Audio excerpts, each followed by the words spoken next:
It was a world where the game and the real world merged. There are various professions, countless ruins, and secret realms. A teacher was hyping up his students and exclaimed that they should go because the job transition ceremony is about to begin, and the students were also excited. While all of the students were excited to get out of the room, one guy at the back looked anxious as he sat on his desk. The guy was Lu Fan, and the teacher came to him, and as he asked what was wrong with him, he assured that he was the top student in the class, so there was no need to feel too much pressure. But Lu Fan seemed like he was out of it and that he was seeing something else. A system screen appeared in front of Lu Fan and congratulated him as the super treasure map system had been successfully activated, which left him speechless. The teacher looked angry as he continued to call Lu Fan and ask him if he was even listening to him, and Lu Fan was surprised when he realized what was going on. While apologizing to the teacher, Lu Fan quickly ran away and shouted that he would be going immediately. Lu Fan was relieved, as he muttered that he couldn't travel to a world like that without a system. He was making his way down the stairs when he began to wonder what the use of that system was. As he landed at the bottom of the stairs, Lu Fan decided that he would just think about it later. Lu Fan ran, and he determined that at that moment, the job transition ceremony was more important. A few moments later, the students gathered outside the school building.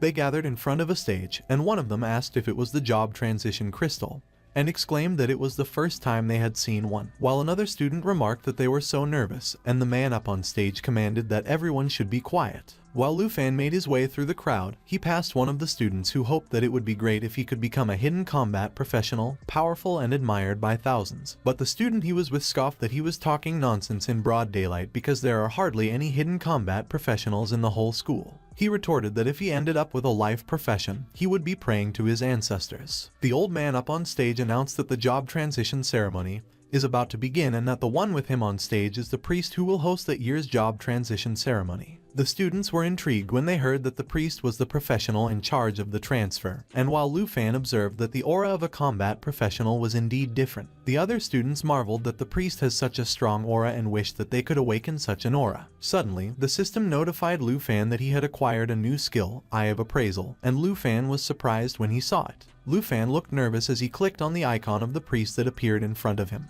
The system showed Lu Fan details regarding the priest, and Lu Fan confirmed that he could see the information about the priest. A guy was standing out as the other students admired that he must be able to because his attributes are so high. They observed that although job transitions are mostly random, the higher the attributes, the more likely he is to become a combat professional. They cheered for him and commented that he was so handsome. The priest started the ceremony and used his skills on the guy. The guy stood confidently with a smile on his face as the job transition crystal in front of him lit up. The job transition crystal suddenly started producing a huge ball of fire. When the other students saw it, they exclaimed that he was a mage with fireballs and that the guy, whose name was Jiang Tao, was awesome because he really became a combat professional, so they envied him so much. Jiang Tao showed off by summoning a fireball in his hand, and the other students exclaimed that he had a bright future ahead of him and that he was so amazing that they would cling to his leg. Meanwhile, Lu Fan looked astonished as he remarked that once one becomes a combatant, they can say goodbye to their ordinary lives. The old man up on stage was pissed, and as he commanded that the students should be quiet, he called on the next one. A few moments later, the other students also made their job transitions. One became a herbalist and announced that he would be inheriting the family business. A muscular guy became a tailor but complained that he didn't like it all, and a skinny guy became a miner, and he trembled as he confessed that he didn't want that. Lu Fan observed that it seems that combat professions are ultimately the minority, and the majority still ended up with life professions. Seeing the ecstatic people who awakened combat professions, Lu Fan noted that awakening as a combat professional meant an infinite future. On the other hand, the people who awakened life professions all looked disheartened, and Lu Fan opined that for most people awakening as life professionals, it was destined to be accompanied by a mediocre life. Lu Fan was startled when the guy in front of him commented that it was still considered good.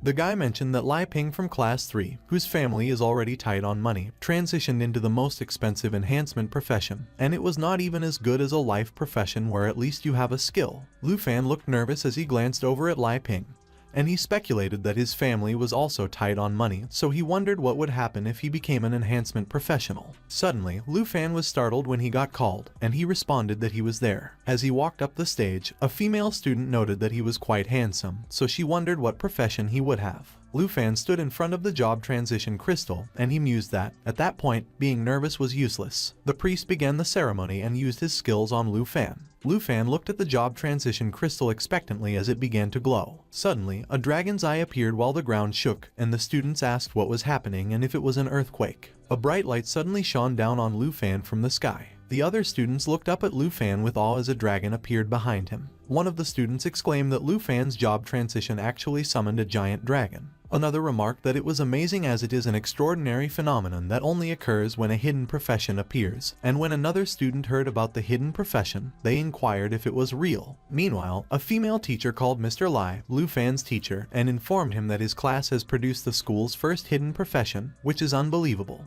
Mr. Lai speculated that if Lu Fan transitions into the strongest hidden profession, like Dragon Blood Warrior or Dragon Language Mage, he could become the new powerhouse of the Dragon Kingdom and make history. The giant dragon roared mightily as it hovered above Lu Fan, and Mr. Lai commented that it has been 10 years since someone transitioned into a Dragon Blood Warrior, and the female teacher added that that person has already become the top expert in the Dragon Kingdom. Mr. Lai and everyone else looked at Lu Fan expectantly as he transitioned. On the other hand, the giant dragon roared loudly and was diving toward Lu Fan. A huge explosion suddenly occurred, which startled the other students and made them scream. Up on stage, Lu Fan was flinching and trying to protect himself from the explosion while the old man and the priest began approaching him. The old man quickly grabbed Lu Fan, and he asked him what his profession was, if he was a Dragon Blood Warrior or a Dragon Language Mage. But Lu Fan looked disappointed, and he bit his lip as he revealed that he was a dragon tamer. The old man, Mr. Lai, and the others were taken aback when they heard what Lu Fan disclosed. The old man could not believe it, and he remarked that it had such a grand scene. He couldn't contain his disappointment, and he demanded to know why it was the most useless and worthless profession, Dragon Tamer. After the job transition ceremony, Lu Fan was walking in the old town district of Zhonghai City while looking at his system screen.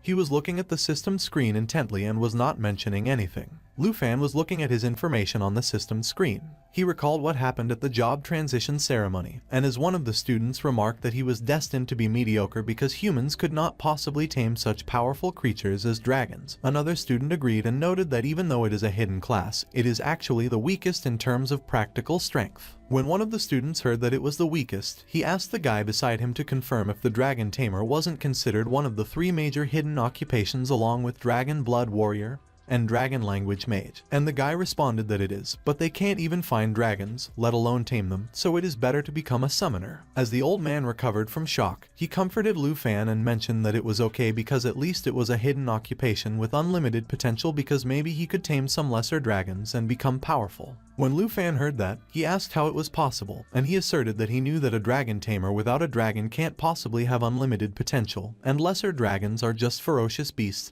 that cannot be compared to real dragons. Lu Fan remarked that in 800 years of dragon country history, dragons have appeared, but a dragon tamer who has tamed dragons has never existed.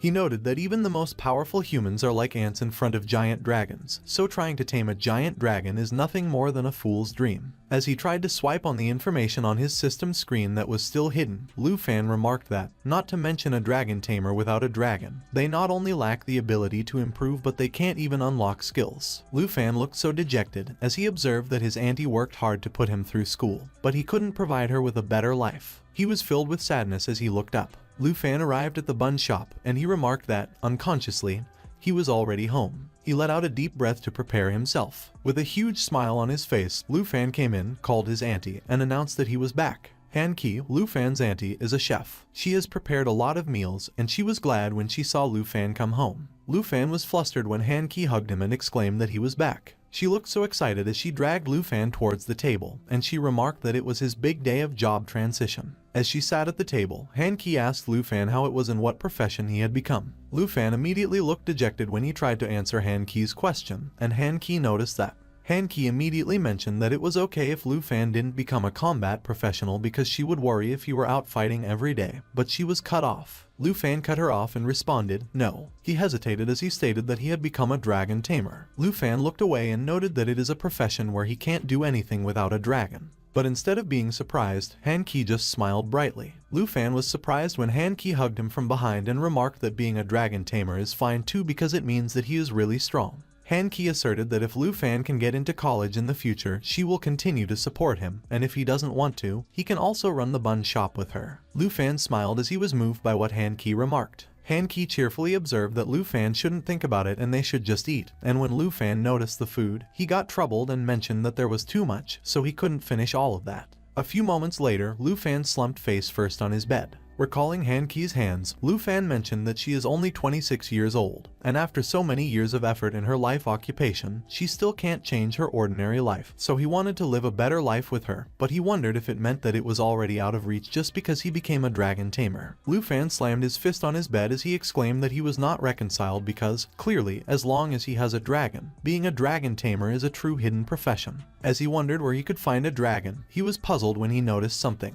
The system congratulated him on the first day and notified him that the treasure map had been sent. Lu Fan could not believe that he was given a god-tier treasure map just on the first day, but he remembered that it was called the Super Treasure Map System when it was first activated. As he opened the chest given to him, Lu Fan remarked that he had only tried its identification function and hadn't yet explored its core treasure map feature that day. The system notified Lu Fan that treasure map levels include beginner, intermediate, advanced, and god tier, which makes 4 in total. It explained that 3 identical low-level treasure maps could be combined into one high-level treasure map through the system. The system informed Lu Fan that he will receive 1 treasure map every day, and as long as he goes there, he can find treasures related to his corresponding profession at a randomly assigned level and location. Clicking on the chest, Lu Fan noted that if he gave up at that moment, he would spend his whole life at the bottom of society, not to mention how to repay Han Ki, so he had to go. The map showed the mountain and stone plain, which has an area level of 10, and when Lu Fan saw it, he observed that it was not too far from Zhonghai City. Lu Fan stated that as long as he caught the last suburban bus at night, he could get there by dawn.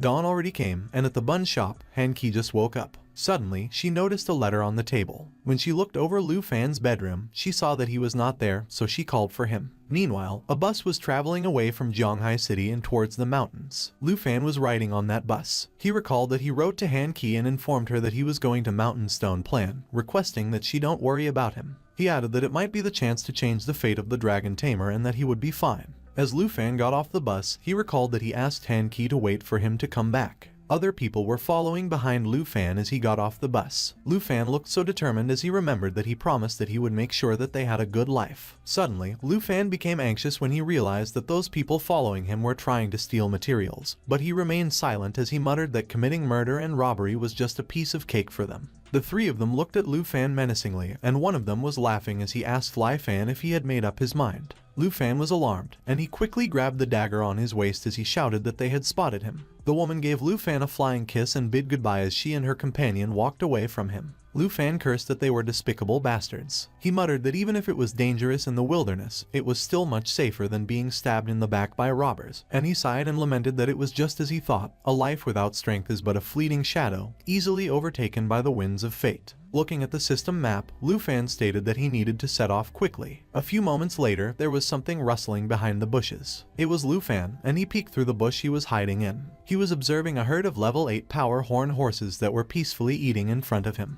Lu Fan noted that although those power horn horses don't actively attack humans, if they are disturbed, he will be no match for them as he is currently level 10.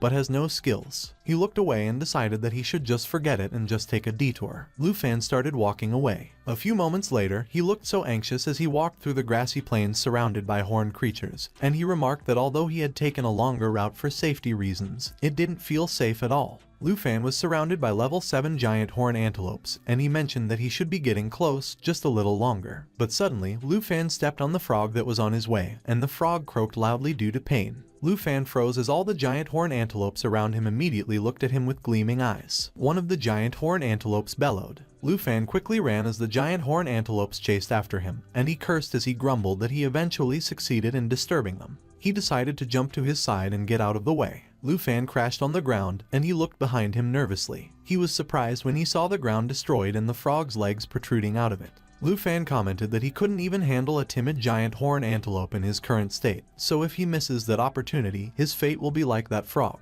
Suddenly, Lu Fan was surprised when the system notified him that he had arrived at the designated treasure map location. Lu Fan was ecstatic as he exclaimed that it was really the place. He rejoiced as he looked at the glowing rock in front of him, and he confirmed that it was indeed the location indicated by the treasure map clue. A few moments later, Lu Fan approached the rock, and after he looked around skeptically, he looked pleased to have found something. Lu Fan saw an egg, and he declared that it was the treasure that could change the fate of a dragon tamer, a dragon egg. It was a black dragon egg with an unknown level, and as it made a cracking sound, Lu Fan noted that it was hatching, so the dragon was about to be born. Suddenly, Lu Fan noticed some rustling behind him. He immediately pulled out his ordinary grade novice cleaver, and he remarked that so far, everything has gone smoothly along the way. Lu Fan swung his novice cleaver, and he observed that it seemed that he couldn't escape the nose of a wild beast. Seeing the howling monster that blocked his weapon, Lu Fan immediately recognized that it was a bloodthirsty gray fox. The bloodthirsty gray fox lunged forward while biting Lu Fan's weapon, and Lu Fan was struggling to push it away. Letting out a battle scream, Lu Fan managed to swing his weapon. He successfully pushed the bloodthirsty gray fox away, and it crashed on the ground. Lu Fan was catching his breath while he looked at the bloodthirsty gray fox's information on the system screen. He saw that it has the skills Triple Claw Strike, which is a swift triple hit combo, and Bloodthirst Recovery, which recovers health based on the target's blood loss. And Lu Fan immediately realized that it could use a triple hit combo to make the target bleed and recover its health through Bloodthirst Recovery. Glancing at the cracking dragon egg behind him, Lu Fan cursed in his mind, and he muttered that he didn't have any skills to deal with the bloodthirsty gray fox. Lu Fan suggested that maybe he could stall until the dragon hatches and use dragon taming, but he was unaware that the bloodthirsty gray fox was already charging towards him. When he noticed it, Lu Fan used his arm to block its attack, and he exclaimed that it was too fast, so he couldn't stall until then. Lu Fan groaned in pain as the bloodthirsty gray fox clawed his arm. He mentioned that he couldn't let the bloodthirsty gray fox use Bloodthirst Recovery, so he has to deal with it when it prepares for the Triple Claw Strike. As Lu Fan blocked the bloodthirsty gray fox's first attack, he started the countdown. The bloodthirsty gray fox attacked Lu Fan ferociously, but Lu Fan still managed to block its second attack. Lu Fan barely managed to dodge the bloodthirsty gray fox's final attack. He declared that it was the time and prepared to attack. Lu Fan hit the bloodthirsty gray fox with all his might using his weapon, and blood spurted out of it as he thrust it into the ground. As Lu Fan pulled his weapon, the system notified him that he had defeated a bloodthirsty gray fox and had been rewarded with 120 XP. Lu Fan let out a sigh of relief, and he remarked that he got rid of it. But Lu Fan's eyes widened in surprise when someone suddenly laughed and commented that he really took the bloodthirsty gray fox down. It was the group of robbers from earlier, and the old man noted that it was impressive of him. Lu Fan asked them if they had been following him and reminded that he had already mentioned that he wouldn't join them. The woman reassured him that there was no need to be nervous, and she inquired to confirm if he had deceived them, and the old man agreed and noted that Lu Fan clearly mentioned that he was a summoner. Lu Fan gritted his teeth, and he was speechless when the old man asked him why he didn't use any skills when he got injured like that. He kicked the bloodthirsty gray fox's carcass towards the robbers and stated that if they wanted the fox fur, they could take it, so they should stop bothering him. As the bloodthirsty gray fox landed in front of him, the old man got puzzled. He laughed sinisterly and observed that Lu Fan is pretty interesting. Grabbing the bloodthirsty gray fox by its tail, the old man remarked that that piece of fox fur is only worth 80 dragon coins, and he asked Lu Fan how long they must persuade him to get their share. The old man looked sinister as he observed that it was not what they wanted. Lu Fan was agitated when he realized where the old man was looking. He cursed that they were bastards and that they saw him looking for the dragon egg. The old man suddenly commanded to attack, and Lu Fan was caught off guard as both the muscular guy and the woman went to charge at him. The woman pointed her blade at Lu Fan, and while calling him handsome, she lamented that it was such a pity, but they had to bid farewell while the muscular guy grabbed the egg, and the old man was so amazed and admired that it was a beautiful egg. Lu Fan exclaimed that it was his only chance to turn the tables. He swore that he couldn't let the robbers take away the dragon egg when suddenly, the egg cracked entirely. As the egg shattered in the man's hand, something came out of it, and it was moving extremely fast. The robbers were taken aback, and as they looked up, they saw a silhouette and wondered what kind of monster it was. On the other hand, Lu Fan's eyes went wide, and he immediately recognized what it was. The black dragon quickly dove and charged towards the robbers. The old man threw a potion bottle at it and demanded that it should get away. The bottle was heading straight towards the black dragon, and it was alarmed, but it swiftly moved to the side and evaded the bottle gracefully. While the black dragon was moving sideways, the man prepared to attack it. But the black dragon roared ferociously. It released a strong aura that shredded the man into pieces. The old man was both confused and horrified when he saw the man's head fall to the ground while the rest of his body was still falling. When the old man saw that the black dragon was glaring at him, he exclaimed no and that it should stop. The old man quickly turned to the woman and urged that she should hurry and help him. Meanwhile, Lu Fan looked so surprised, and he exclaimed that he never imagined that even a newly hatched dragon could be so powerful, so it was no wonder that no one could tame the dragons. When the woman heard what Lu Fan exclaimed, she asked him what he just exclaimed and confirmed if it was actually a dragon egg, but she was cut off when someone screamed. The woman looked horrified when she saw blood splatters flying towards her. The black dragon was pulling out the eggshells stuck in its teeth, and while the old man was lying in the pool of his own blood in front of it, the black dragon perked up and stared at the woman. The woman trembled, and she looked horrified. Lu Fan quickly pushed her away, and as she groaned and fell to the ground,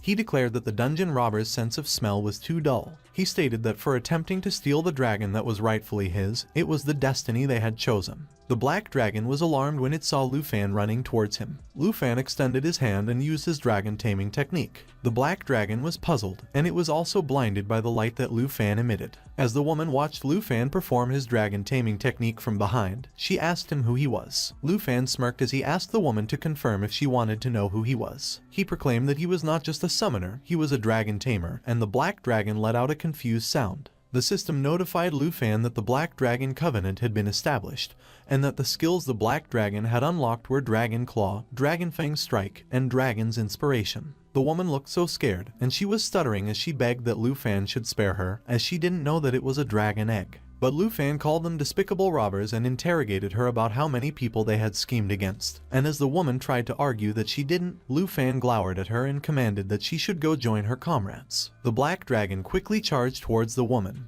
and the woman tried to run away while she screamed not to do it. But blood splattered all over the place as her scream filled the area. A few moments later, the sun was coming up, and Lu Fan was sitting on the ground with the black dragon. Lu Fan let out a sigh and muttered that it was finally over while he was patching his wounds when he noticed the black dragon rummaging inside his bag. He picked the black dragon up, and he muttered that he couldn't believe it. The black dragon growled as Lu Fan raised him up in the air, which made Lu Fan laugh, and he muttered that he was way too lively. Imagining himself riding the grown-up dragon, Lu Fan remarked that he had truly crossed the gap between the weakest and the strongest. Lu Fan looked so excited as he observed that it was so powerful right after hatching that he couldn't even imagine how strong it would be after leveling up. He hugged the black dragon and stated that soon, the title of Dragon Tamer will no longer be called the weakest class. Lu Fan wondered what he should call the black dragon, and while he was deciding if it would be Little Coal Ball or Black Diamond, the black dragon was looking at his dressed wound intensely. As Lu Fan was about to decide what name he would go with, the black dragon started licking his wound, which startled him, and he questioned it to wait and see what it was doing. Suddenly, a red aura began to shroud the black dragon.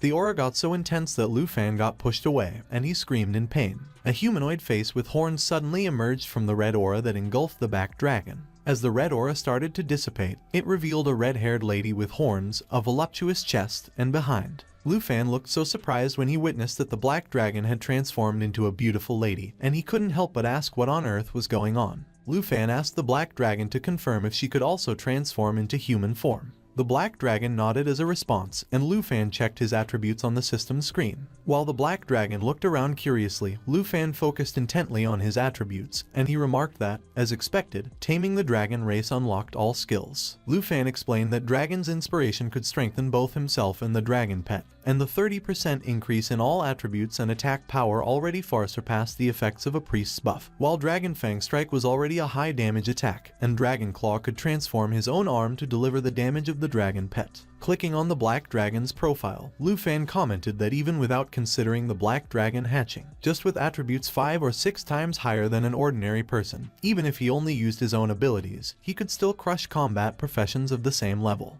When the system displayed the black dragon's skills and attributes, Lu Fan was astonished to see that her attribute points were all 3-digit numbers. Lu Fan noted that even as a level 1 dragon hatchling, with skills like those and nearly 400 points in each attribute, humans simply cannot compare because even a human expert 20 levels higher would have no chance against her. And with her blood connection that directly doubled all his attributes, it was no wonder that he felt noticeably stronger after successfully taming her. He thought about the 3 strongest hidden job classes and observed that no matter how strong a hidden job class is, it has no chance against dragons. Lu Fan looked proud as he declared that, without a doubt, Dragon Tamer is the strongest hidden job class. On the other hand, the black dragon gleefully chewed on the eggshell she came from, and Lu Fan mentioned that even though she could transform into human form, she still retained her dragon nature, but he asked what he should name her. Lu Fan suggested that since she was a little black dragon born in the night before dawn, he could call her Xiaoi, which made her howl excitedly, and Lu Fan acknowledged that it looked like she liked the name. He commented that the treasure hunt might be dangerous, but it was all worth it, and as he asked Xiaoi if she was hungry, she howled in response. Lu Fan concluded that it was time to hunt some monsters to fill Xiaoi's belly, and he confirmed that it was the right decision because they couldn't just go back like that at the moment. He mentioned that the trial to determine whether he could enter the university was approaching, and many of his classmates would focus on leveling up outside. Lu Fan remarked that the coveted South Province scholar reward and qualification for the Dragon Kingdom's top university were within reach, but even so, he couldn't afford to be careless, so leveling up and mastering skills were top priorities, and as he led the way, he suggested that they should go to the depths of the mountain. Xiaowei excitedly followed and flew behind him. He noted that there were monsters there that were tastier than eggshells, which made Xiaowei howl in excitement. Suddenly, they heard a roar and the two of them were startled, and they immediately looked in the direction where the sound was coming from. A group of monsters ran towards them, and as Lu Fan inquired what those were, he opened up the system screen. Lu Fan saw that they were plain hyenas, which were more dangerous and difficult to deal with than bloodthirsty gray foxes. However, that was for the Oldham because even though he defeated a level 10 bloodthirsty gray fox before, he also sustained a lot of injuries. Suddenly, a strong gust of wind blew past Lu Fan. The strong gust of wind was created by Xiaowei as she flew up into the sky. Lu Fan instructed that if Xiaowei wanted to go, they should go. As the two of them charged forward, Lu Fan confirmed that currently, for the strongest dragon tamer and his dragon, the rocky plains posed no danger at all. Xiaowei quickly flew above the plain hyenas. She took a deep breath and brewed flames in her stomach to prepare to launch an attack. Xiaowei used her skill, Lava Flame, which enabled her to continuously spew flames forward, causing damage while healing herself. And as she eliminated a number of plain hyenas, the system notified Lu Fan that he and Xiaowei earned 380 experience points for each of them. As Xiaowei continued to eliminate more plain hyenas with her Lava Flame, she and Lu Fan kept gaining experience points. And as Lu Fan leveled up to level 2 and Xiaowei leveled up to level 3, Lu Fan commented that it was not bad. But if they wanted to level up faster, they needed to hunt some elite monsters. Lu Fan called Xiaowei and urged her to forget about those minions. He saw gleaming eyes in the darkness ahead, and he noted that there was a big guy waiting for them. Huge claws emerged from the darkness, and the monster growled as it came out. It was the level 25 Three-Skull Blood Lions, and Lu Fan identified it as a level 25 elite leader. Lu Fan mentioned that normally it would take a monster hunter team to dare to approach it, but he called Xiaowei and urged that they should go, to which Xiaowei howled in agreement. As Xiaowei charged forward, the Three-Skull Blood Lions used its skill, Roar, which simultaneously emitted a massive gust of wind and increased its own defense and attack for a period of time. The Three-Skull Blood Lions began charging their skill, Triple Flame, which gathered burning breath into fireballs, inflicting 3 rounds of fire area damage and had a skill charging period. Lu Fan quickly moved. He instructed Xiaowei to coordinate with him to interrupt the Three-Skull Blood Lion's skills, to which Xiaowei agreed. Xiaowei released her fiery aura and swirled it around her body. Meanwhile, Lu Fan crouched on the ground and prepared to attack. Lu Fan jumped into the sky while Xiaowei turned into a huge whirlwind of fire behind him. As the whirlwind of fire started to take shape, Lu Fan commented that he would try something first. Xiaowei used her skill, Dragon True Shape, and she roared fiercely as she emerged from her flames. She used her skill, Mighty Jaw Strike, which was a swift charge followed by a tearing bite, and inflicted continuous bleeding damage on the target, and it interrupted the Three-Skull Blood Lion's skill, Triple Flame. Lu Fan praised Xiaowei and acknowledged that it was well done. He attacked the Three-Skull Blood Lions and used his skill, Dragon Fang Strike, which mobilized dragon energy and delivered a powerful blow with his current weapon. The Three-Skull Blood Lions helplessly crashed into the ground while Lu Fan jumped away. Seeing the Three-Skull Blood Lions lying unconscious on the ground, filled with injuries, Lu Fan landed on the ground and declared that it was over while Xiaowei came down with him. Lu Fan and Xiaowei both earned 23,790 experience points, and Lu Fan leveled up to level 4, while Xiaowei leveled up to level 9, and Lu Fan remarked that elite monsters really leveled up fast because just defeating one boosted them several levels. Suddenly, the treasure map system notified Lu Fan that it was triggered and that the treasure map for that day had been sent. Lu Fan noted that it was another treasure map and wondered what exclusive item for dragon tamers that one would lead to. He called Xiaowei and urged that they should go treasure hunting, and in response, Xiaowei howled with excitement. On the other hand, deep in the rocky plains, 3 people stood between the huge rocks. A young lady called her Uncle Ji, and as she observed that it was such a rare opportunity, she asked him if they should really let it slip away like that, but Sun Ji replied that there was nothing they could do about it. Sun Ji, a warrior, explained that the Chance Secret Realm required at least 5 people to activate, and they didn't have enough people to open it, but he suggested letting Kair return to Zhonghai City and bring more people back. But Kair, a rogue, cut Sun Ji off and refused because even with her agility, a round trip would take a whole day. The young lady, Kinqui, an unknown combat class, sighed as she remarked that the chance secret realm that randomly appears has rewards higher than ordinary dungeons, but it only exists for 24 hours, so they definitely wouldn't make it in time. Sunji replied that Kinqui didn't need to worry so much because, with her strength, as long as she entered one of the top 10 academies, they would definitely provide her with opportunity, and Kinqui responded that she knew everything he mentioned.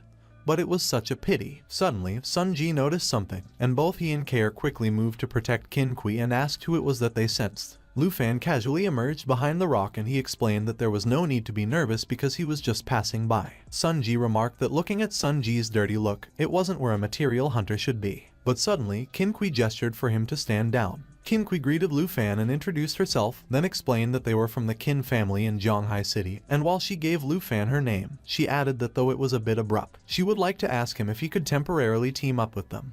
But he didn't need to do anything but just enter the Fortune's secret realm with them, and after they succeeded, they would pay him a reward of 100,000 dragon coins. Lu Fan stopped in his tracks when he heard about the Fortune's secret realm. He inquired if they could confirm the 100,000 dragon coins, but in his mind, he thought that it was the Fortune's secret realm that even the richest family in Zhonghai City, the Qin family, wanted to go to, so the final rewards must be very rare. Kinqui confirmed and clarified that it was right and that they just needed to gather enough people to meet the requirements of the realm, so Lu Fan didn't need to do anything to get 100,000 dragon coins. As the portal opened, Sunji commented that that kind of opportunity didn't come by easily, so they should go and hurry up. Lu Fan stated that he was not very interested in money, but they could cooperate according to the rules. Everyone was surprised when they heard what Lu Fan proposed. Care asked Lu Fan to confirm if he meant that he wanted to allocate the rewards in the secret realm based on performance, and Lu Fan confirmed that that was right. Kinqui remarked that their average level was around 20 and Lu Fan looked weaker than them, so she wondered if he was confident in himself or was just an arrogant guy. She extended her hand to Lu Fan and suggested that since he wanted to cooperate, they should team up in a cooperative manner, and to show sincerity, the promised 100,000 dragon coins still count.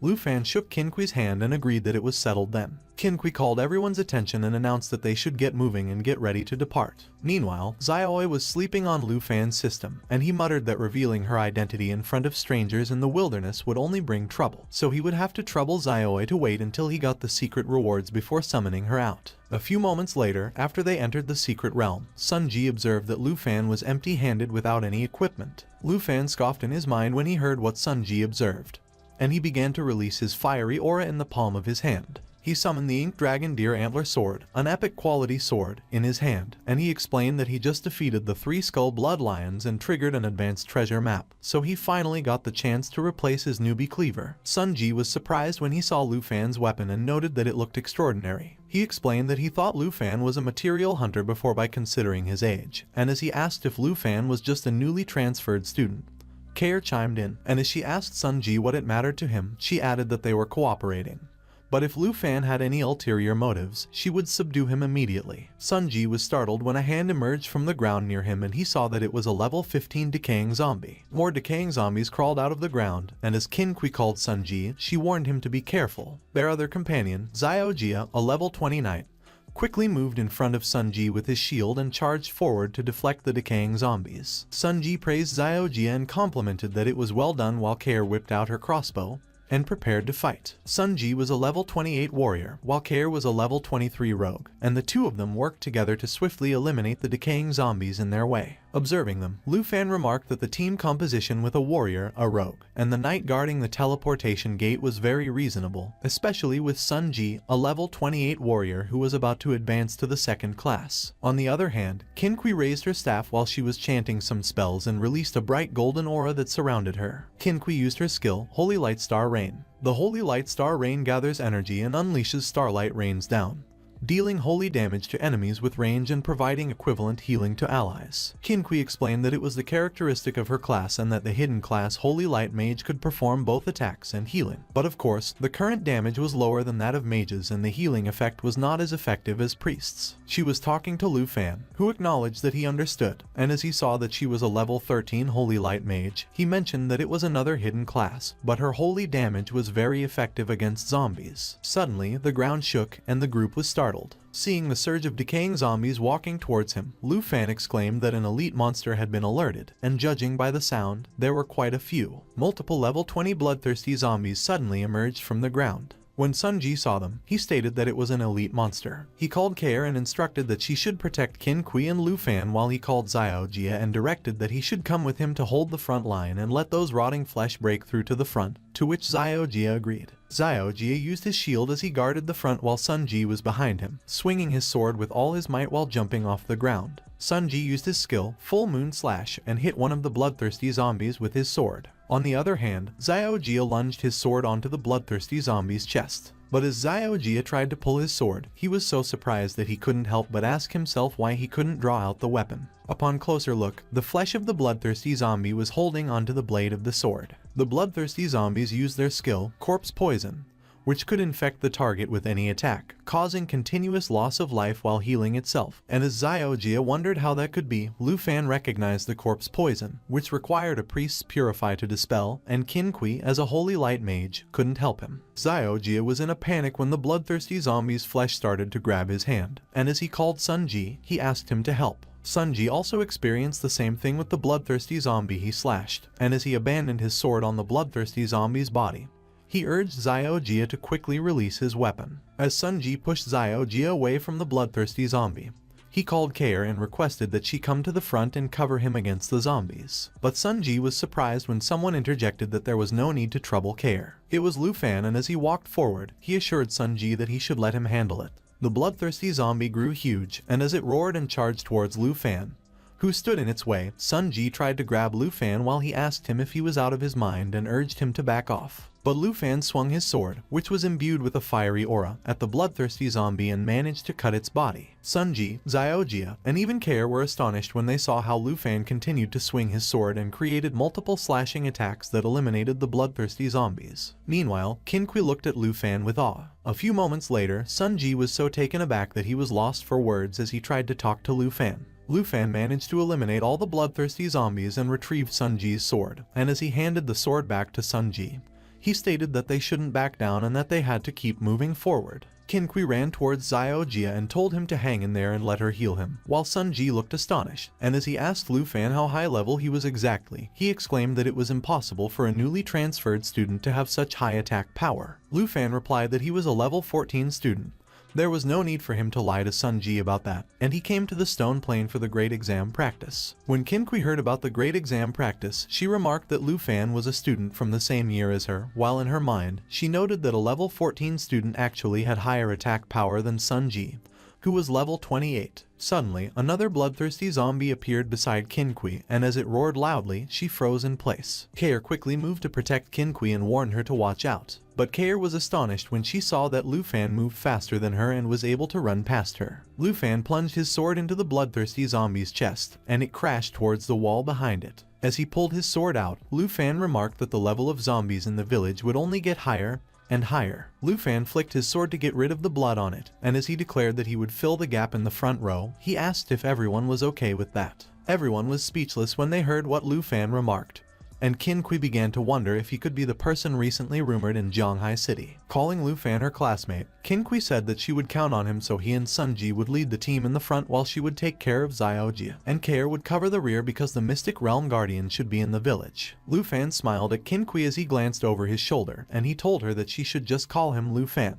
He started walking forward and urged them to come on and go deeper. Sunji remained speechless, and while Kair was assisting Xiao Jia, who groaned in pain, Qin Kui stated that Lu Fan was the rumored hidden class dragon tamer that recently appeared. Qin Kui asserted that it was impossible because if it was Lu Fan, the dragon tamer would be the weakest class. A few moments later, as they traversed deeper into the secret realm, a bloodthirsty zombie crashed face first on the ground. The group reached the Mystic Realm village center and they were surrounded by zombies. Looking over at Xiao Jia's condition, Lu Fan commented that Qin Kui's profession could not remove the corpse poison from him, and the teleportation gate would only appear after defeating the Mystic Realm Guardian, so they had to hurry or Xiao Jia would die there as the corpse poison spread, and he might even turn into a zombie. Kair looked so worried as she pointed out that there was no trace of the Mystic Realm Guardian in the village, and it wasn't right. Meanwhile, Sunji already looked tired, and some zombies were already creeping in behind him. When Xiao Jia saw that, even though he was struggling, he called Sunji and warned him to watch out from behind.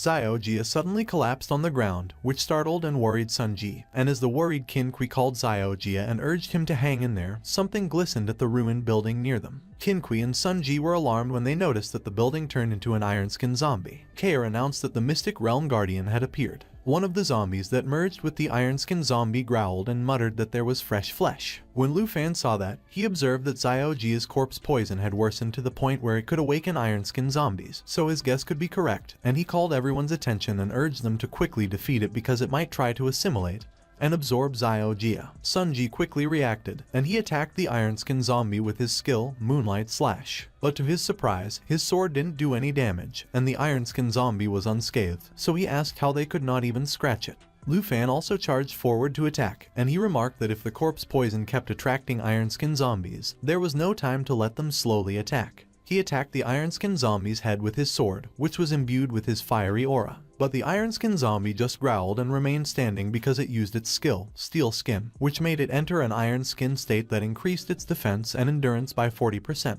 Lu Fan noted that they needed 2 more hits, but if they had to be faster, he should use the Dragon Blood Armorization, which partly dragonized him and increased his dragonization power. The iron-skinned zombie growled, and as it muttered that there was fresh flesh, it charged towards Xiaojia while it began charging its skill, Assimilation Absorption, which absorbs the target and merges with itself to increase its own maximum HP. Lu Fan quickly charged towards the iron-skinned zombie, and as he released his aura around his fist, he called Qin Kui and requested that she use her holy spells with him, and he also called Sunji and instructed him to protect Xiaojia with care. He used his skill, Dragon Blood Armorization, a special effect of the Ink Dragon Deer Antler Sword, partly dragonizing him and increasing his dragonization power, and his arms turned into a huge dragon claw. On the other hand, Qin Kui agreed with Lu Fan and quickly began using her holy spells. Lu Fan gritted his teeth as he charged forward and swung his claw. He got the Dragon Claw Dragon Blood Armorization bonus, which transformed his arm into a dragon claw with the power that depended on the Black Dragon, and he used it to attack the iron-skinned zombie while Qin Kui used her skill, Holy Light Star Rain. The iron-skinned zombie roared and called for flesh as it began to crumble, and Kair was surprised that it started to disintegrate. Meanwhile, Sunji was speechless when Lu Fan mentioned that it looked like the iron-skinned zombie relied on continuous fusion absorption to become enormous, so its main body must be wrapped up in it. Sunji remarked that being in the Qin family for so many years, he had seen all kinds of experts, so Lu Fan was definitely a hidden professional. On the other hand, the iron-skinned zombie continued to crumble, and it revealed a smaller mouth near its eye. It was a smaller zombie, and it worried about its flesh. Qin Kui noticed it, and as she commented that the main body appeared, Lu Fan quickly charged forward with his dragon claw. The iron-skinned zombie was alarmed when it saw Lu Fan jump in front of it while swinging his arm and shouted that it should take the attack. Lu Fan's dragon claw released a powerful aura, and as he demanded that the iron-skinned zombie kneel down, the iron-skinned zombie growled in pain. The iron-skinned zombie's main body got burned by the flames. As Lu Fan landed on the ground, a huge explosion occurred. Everyone was taken aback, and Kair was so surprised that he couldn't help but ask if the Guardian of the Hidden Realm was defeated. Qin Kui looked wary as she remarked that she had never seen such a powerful skill that easily took down a level 20 boss, and she wondered who exactly Lu Fan was. Suddenly, a level 20 iron-skinned zombie treasure chest appeared. As Qin Kui approached the chest, she called Lu Fan and informed him that they would abide by the arrangement and distribute according to the rules. She added that before, they weren't familiar with each other and underestimated him, so she requested that he forgive them because they were abrupt. Sunji commented that Lu Fan definitely had the ability to solo that hidden realm, so currently, it seemed like they were just tagging along, but Lu Fan replied that Sunji flattered him and that it was up to Qin Kui to distribute.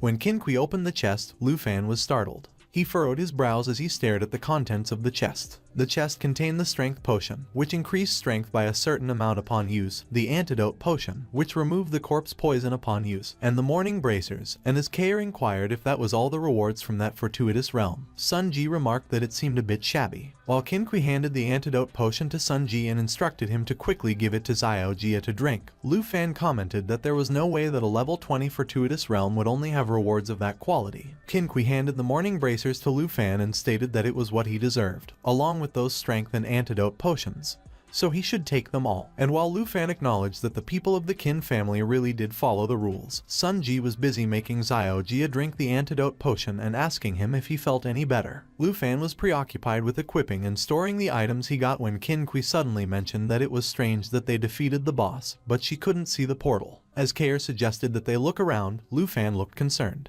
Lu Fan cautioned that they should wait and not wander around just yet. Seeing the system screen, Lu Fan noticed that the realm was still in progress, and he immediately announced that the Iron Skin zombie wasn't the final boss. Sun Ji asked Lu Fan why he concluded that and if he had a new discovery. Suddenly, Qin Kui looked troubled as she called Sun Ji, and she informed him that as a Hall Light Mage, she could indeed sense a dark presence. She was facing the village of Grief Lakeside, and as she sensed the dark fog in front of her, she indicated that it was nearby. Sun Ji approached the lake and remarked that if Qin Kui said so, the real boss must be nearby. Unaware of the huge, dark figure lurking underneath the waters, Sun Ji observed that the realm wasn't big, so they might have missed something when they first entered the village. Suddenly, the tentacles of the dark figure in the water had multiple eyes open in them. Lu Fan seemed to have sensed its awakening, and he alerted everyone that it was coming. Everyone was alarmed when huge, tentacle-like hands filled with eyes emerged from the waters, and everything about it, from its name to its level, was unknown. Sun Ji confirmed that Lu Fan was right and that it should be the final boss. He quickly protected the front lines as the monster attacked, and he advised everyone to be careful and take cover behind the barricade.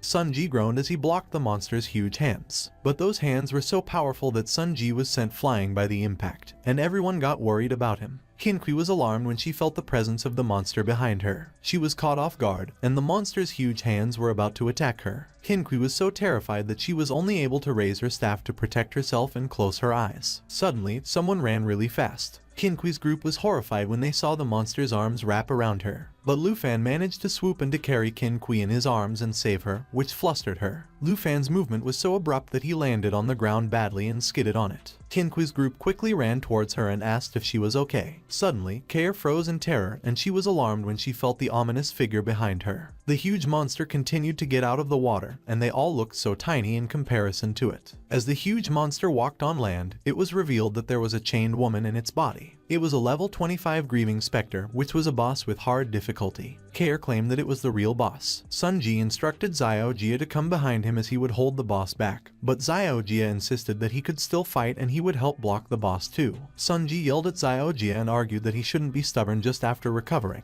He stated that he would leave the attacks to Lu Fan, and Lu Fan quickly charged forward. Lu Fan declared that Sun Ji and Xiao Jia were holding on, so he would have to deal with the boss, and as long as the boss was still a zombie, there was only one way. He asserted that he should kill its main body. The Grieving Spectre suddenly screeched. She used her skill, Corpse Kai Envelopment, in which she constantly emitted Corpse Kai and reduced all attributes of the creatures in the realm by 20%.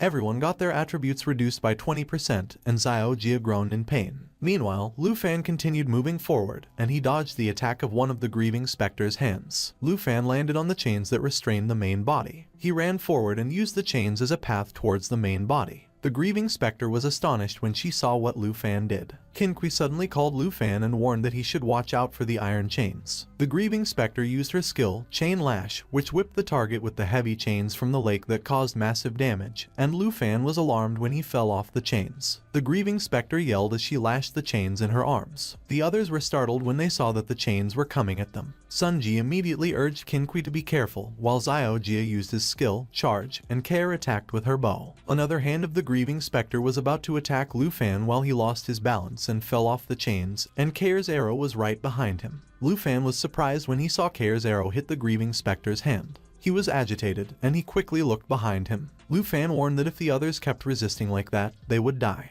He grabbed the chains and crouched as he got back on them. Lu Fan was thrown forward by the chains, and he ordered everyone to get back. He used his skill, Dragon Fang Strike, which mobilized Dragon Kai to unleash a powerful strike with the current weapon. The Grieving Spectre screamed in pain after she received Lu Fan's attack. She used her skill, Chain Lash, again. Lu Fan maneuvered himself in the air to quickly avoid the chains that were chaotically moving around him. He used his skill, Dragon Blood Armor Transformation.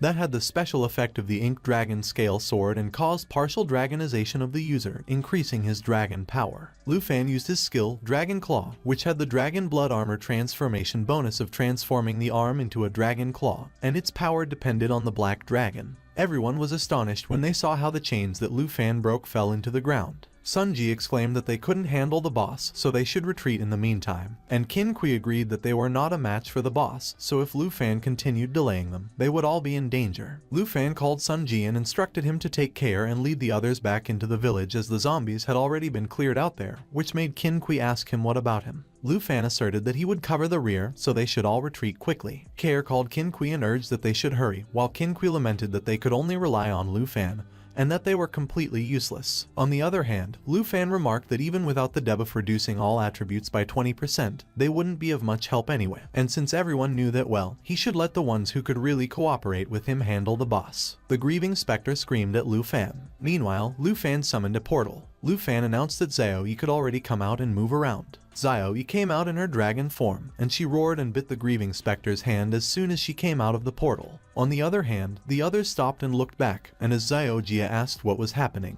Kair asked to confirm if it was a dragon. They all saw Xiaoyi, who was fighting with the grieving specter, and Kair asked if the kid Lu Fan summoned a giant dragon. Xiaoyi used her skill, Giant Jaws Assault, a high-speed rush followed by a tearing bite, causing continuous bleeding damage to the target. The grieving specter screamed in pain after she experienced Xiaoyi's attack. Xiaoyi charged forward with her claws and broke the chains as she mauled the grieving specter. The grieving specter couldn't do anything but scream in pain as she fell back into the water. The water in the lake made a huge splash when the grieving specter fell onto it. Bubbles began to appear at the surface of the lake. Kair asked if Lu Fan defeated the grieving specter, and while Sun Ji exclaimed that it was terrifying because the boss was dismembered in just a few blows, Xiao Jia admitted that he actually witnessed a giant dragon. On the other hand, Qin Kui wondered if the person rumored in Zhonghai City recently was really Lu Fan. Qin Kui wondered if he was the dragon tamer Lu Fan. 300 years ago, the grieving specter was born and raised in the village, under the protection of the church, away from the dangers of intrusion. It wasn't until a plague destroyed everything, and bodies piled up by the lake, with more people dying before they could be buried.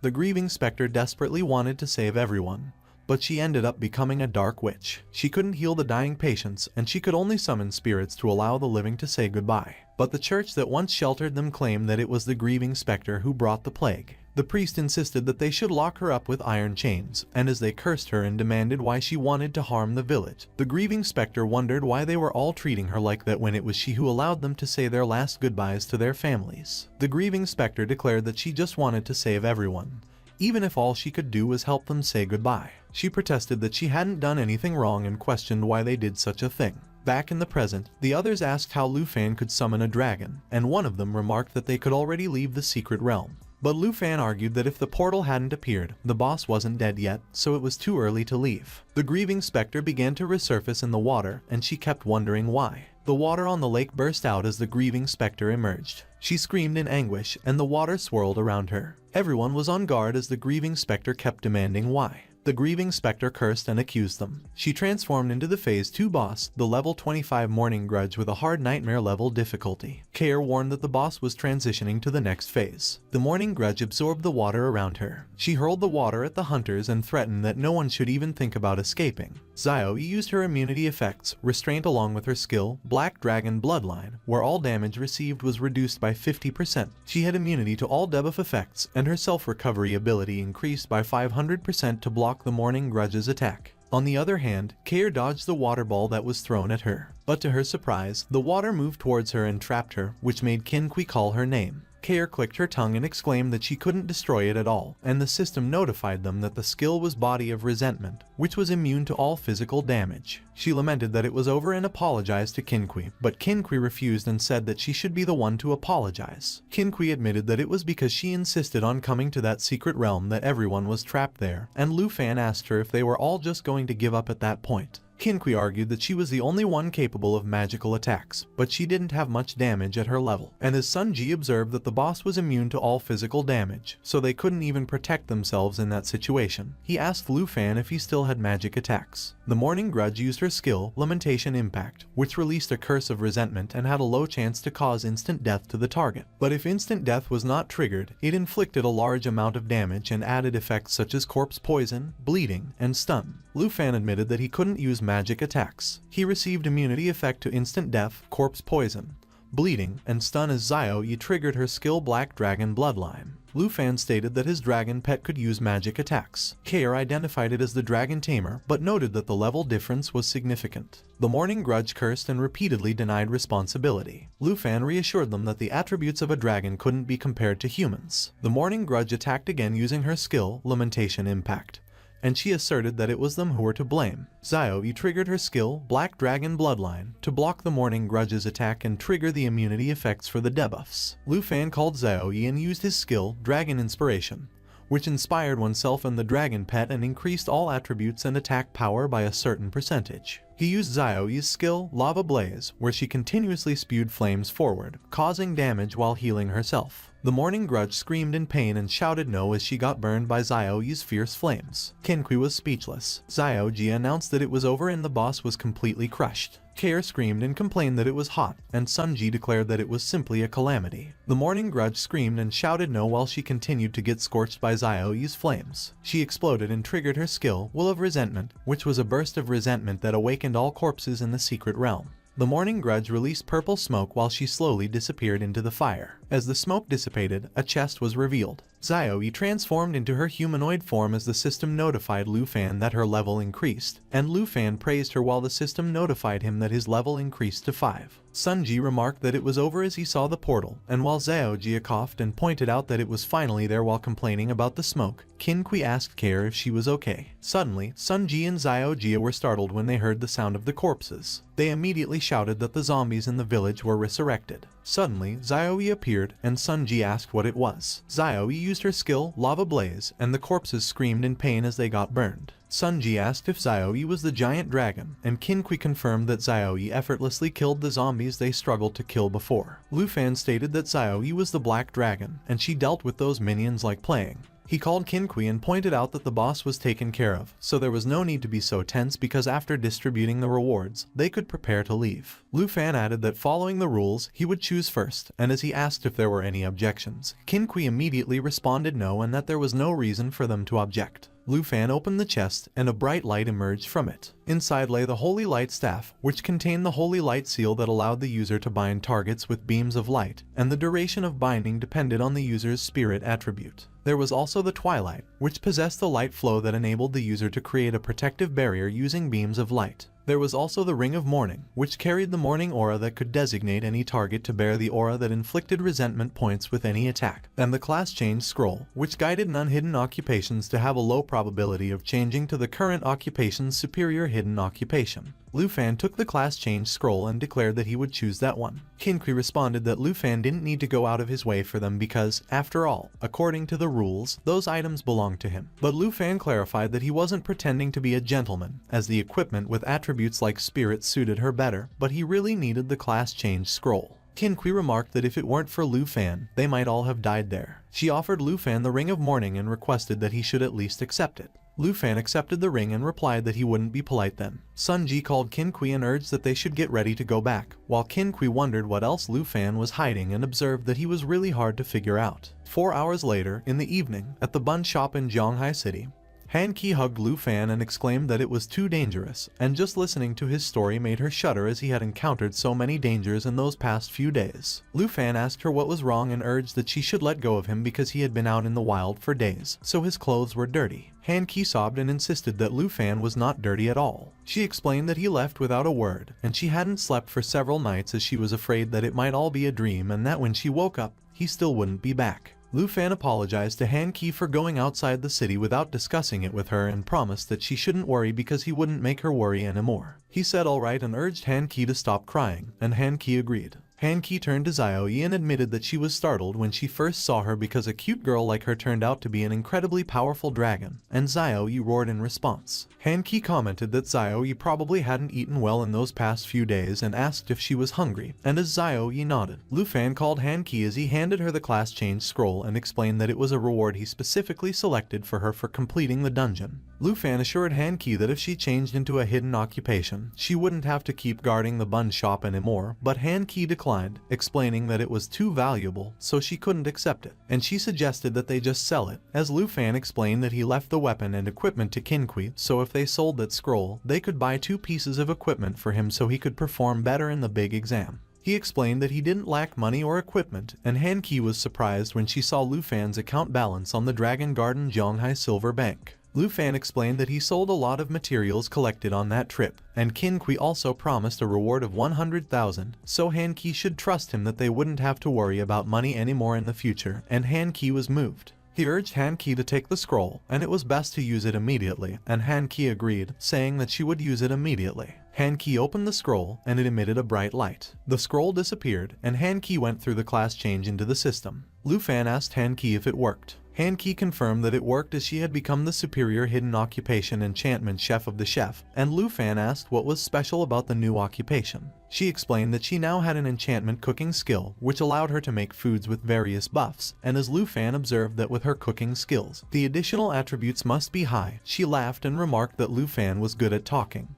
But Lu Fan remembered something and asked where Xiao Yi went as she was there earlier. Meanwhile, Xiao Yi was fast asleep in the kitchen as she slept in the middle of binging the buns. On the other hand, in the study of the Qin family villa, Qin Shanhai asked Qin Kui if the person named Lu Fan was a dragon tamer, who summoned a powerful black dragon and saved everyone. Qin Kui confirmed and admitted that it was because of her stubbornness that everyone almost lost their lives. She added that Lu Fan was too strong because both of them had hidden occupations, but the difference between them was like that between a firefly and the moon. Qin Shanhai asked Qin Kui if she told anyone about the dragon. Qin Kui confirmed that she hadn't because she made a promise with Lu Fan when she returned that she wouldn't mention the dragon's matter outside the Qin family. Qin Shanhai commended Qin Kui, remarking that if that matter leaked out, he could only wonder how many of those who coveted the power of the dragon would remain calm. Qin Kui called Qin Shanhai and remarked that Lu Fan saved everyone's lives. She asked if he had any thoughts about Lu Fan's dragon. Qin Shanhai laughed and asked Qin Kui if she thought he was that kind of person.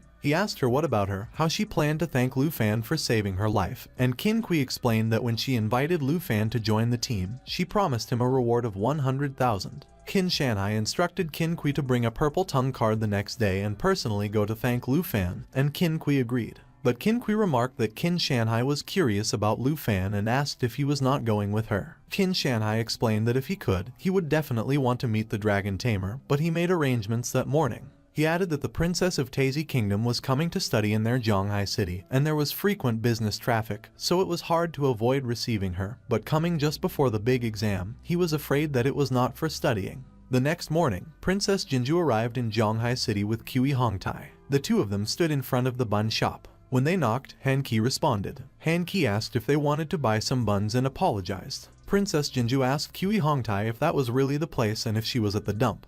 And as Kui Hongtai confirmed that he did, according to the investigation, it was indeed there, Han-ki asked them who they were. Kui Hongtai and Princess Jinju ignored Han-ki, and Han-ki screamed in pain as Kui Hongtai forcefully pushed the door open, throwing her in the process. Princess Jinju rudely called Han-ki, and as she explained that she was there to find someone, she asked if Han-ki knew someone named Lu Fan. Suddenly, Lu Fan came down the stairs and inquired if someone was looking for him. Lu Fan was surprised when he saw the state Han-ki was in, while Princess Jinju observed that the place was full of disgusting smells. Lu Fan asked Han-ki if everything was okay and what was going on, and as Han-ki assured that everything was fine, Princess Jinju asked if he was Lu Fan and clarified that she had come to see him specially. Lu Fan asked to confirm if a princess was looking for him and who they were. Kui Hongtai explained that Princess Jinju was from Tazi Kingdom, and he was her attendant, and Princess Jinju added that she had come to offer Lu Fan a breakthrough opportunity. Lu Fan asked about the breakthrough, and Princess Jinju laughed as she confirmed it and remarked that being a dragon tamer must be tough. He was astonished when he saw that Princess Jinju presented a dragon egg to him. Princess Jinju explained that as long as Lu Fan agreed to her terms, it was his. She asked Lu Fan what he thought, if he was surprised, and if he wanted it, and she added that the conditions were simple. She wanted him to be her slave, and he would do everything she said, and he must never disobey her. Princess Jinju declared that it was the reward that she obtained in the armored dragon's lair, and it was the only dragon egg in the world, while Lu Fan asked her if he was to be a slave. She inquired if Lu Fan couldn't speak and remarked that it was understandable for someone who has never seen such a powerful dragon to be scared. Lu Fan saw the attributes of the armored dragon egg, and he commented that it was a land dragon, which was even lower in rank than a wyvern. He noted that the armored dragon's endurance was the only thing worth considering, yet Princess Jinju called that thing a dragon, and he observed that the attributes were quite good, which rendered Princess Jinju speechless. While Princess Jinju wondered if Lu Fan really knew what he was seeing and if he didn't understand what a dragon egg meant to a dragon tamer. Han-ki asked how Princess Jinju could be like that, and Lu Fan replied that Han-ki shouldn't worry because he will handle them. Princess Jinju questioned Lu Fan if she was right that a dragon tamer without a dragon was worthless and stated that as long as Lu Fan became her servant, he could become the strongest profession in history, one that has never been recorded in history, and she inquired if just thinking about it doesn't make him excited. Lu Fan agreed that it was quite exciting, but he refused, and Princess Jinju was stunned. Princess Jinju asked Lu Fan if he knew what he was declining and that he was refusing to become her servant, to become a dragon tamer who will make history. Lu Fan responded that if Princess Jinju came to him for that matter, he would request that she leave because he was not interested in the dragon egg and being a servant was a joke. Kiwi Hongtai chimed in and remarked that Princess Jinju personally gave Lu Fan a chance to rise to prominence, and he was an ignorant fool for daring to speak disrespectfully. But Lu Fan scoffed when he heard the words chance and respect, and as he replied that Kiwi Hongtai shouldn't be ridiculous because he won't be anyone's servant, Kiwi Hongtai was pissed. Princess Jinju ordered Kiwi Hongtai to teach Lu Fan a lesson, and Kiwi Hongtai immediately complied. Han Ki requested that they wait a moment, that they shouldn't be angry, and if they could just drop the matter because Lu Fan really doesn't want it. But Kiwi Hongtai punched Han Ki, and as he remarked that Han Ki should stand aside because Princess Jinju had ordered, Lu Fan called Han Ki. Lu Fan inquired where Han Ki was injured, and he offered to help her, but Han Ki repeatedly reassured him that she was fine. Kiwi Hongtai declared that even mere commoners dare to defy the noble princess of Taejai. He stated that they should do it the hard way, and while Lu Fan advised Han Ki not to rush to get up, Han Ki saw the incoming attack, and she tried to warn Lu Fan. Kiwi Hongtai was surprised when a fiery aura swirled around him and his face suddenly bled. Lu Fan pointed a dagger at Kiwi Hongtai and accused him of hurting his family. He vowed that he would kill Kiwi Hongtai. Han Ki pleaded with Lu Fan not to be impulsive, and while Kiwi Hongtai froze due to shock, Princess Jinju demanded to know what he was doing and reminded him that she wanted him to teach Lu Fan a lesson. But he replied that there was something wrong with Lu Fan. Lu Fan called Princess Jinju's attention. He declared that he didn't care which country's princess, Princess Jinju, was, so she should shut her noisy mouth, take her trash, and leave, and Princess Jinju groaned in pain as she got slapped on the face. Kiwi Hongtai questioned how a lowly person dared to lay hands on a princess. Lu Fan blocked Kiwi Hongtai's blade. He effortlessly parried Kiwi Hongtai's attack and made him let go of his blade. Kiwi Hongtai quickly went to Princess Jinju and asked if she was okay. Princess Jinju suddenly slapped Kiwi Hongtai. She berated him for being useless trash and asked if she looked okay to him. Princess Jinju demanded that Kiwi Hongtai go and kill Lu Fan for her because even if they can't find another dragon tamer, she wants him dead, and Kiwi Hongtai agreed. On the other hand, Xiao Yi woke up to the sound of Lu Fan's phone ringing when Qin Kui called. Qin Kui remarked that it was strange that no one answered the phone and that it was the numbers they exchanged when they went back to the city, so she wondered if she remembered it wrong. She began looking for Lu Fan's house. Suddenly, a huge explosion appeared right in front of Qin Kui. One of the bystanders asked if someone was fighting and where they were, and as Kiwi Hongtai groaned in pain as he got pushed out of the shop, another bystander commented that there was a foreigner causing trouble. Princess Jinju demanded to know what the lowly people were looking at and ordered them to hurry up and get out of there. Kiwi Hongtai observed that Lu Fan's attributes were not low and that he was incompetent, and Princess Jinju criticized him for being useless because he fought with a dragon tamer like that.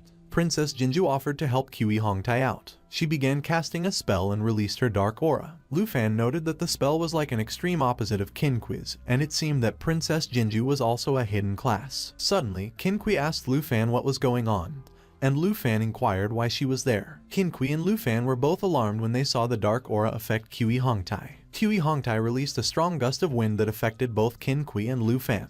Kiwi Hongtai was a combat class, 30 Guardian Knight 2, while Princess Jinju was a hidden combat class, Advanced Spiritual Witch. Lu Fan commented that Kiwi Hongtai turned into a monster, and Qin Kui immediately called Lu Fan and offered to help him. Kiwi Hongtai laughed maniacally as he galloped forward, while Lu Fan warned Qin Kui to stay away, and requested that she take care of Han Ki for him as she is in the shop. Kiwi Hongtai demanded that Lu Fan should die. Lu Fan observed that Kiwi Hongtai's attack power has become so high that it looks like he will have to use Dragon's inspiration with Dragon Claw. Meanwhile, Princess Jinju agreed and affirmed that was it. She ordered Kiwi Hongtai to kill Lu Fan to relieve her anger. Kiwi Hongtai stated that he was with Princess Jinju's augmentation when Xiao Yi suddenly came out of the shop. Lu Fan called Xiao Yi, and Kiwi Hongtai was taken aback. He remarked that things worked perfectly. On the other hand, Princess Jinju was terrified, as she wondered if it could be that Xiao Yi was a real dragon. Lu Fan declared that it was his turn to take action. Xiao Yi roared ferociously and both Princess Jinju and Kiwi Hongtai were petrified.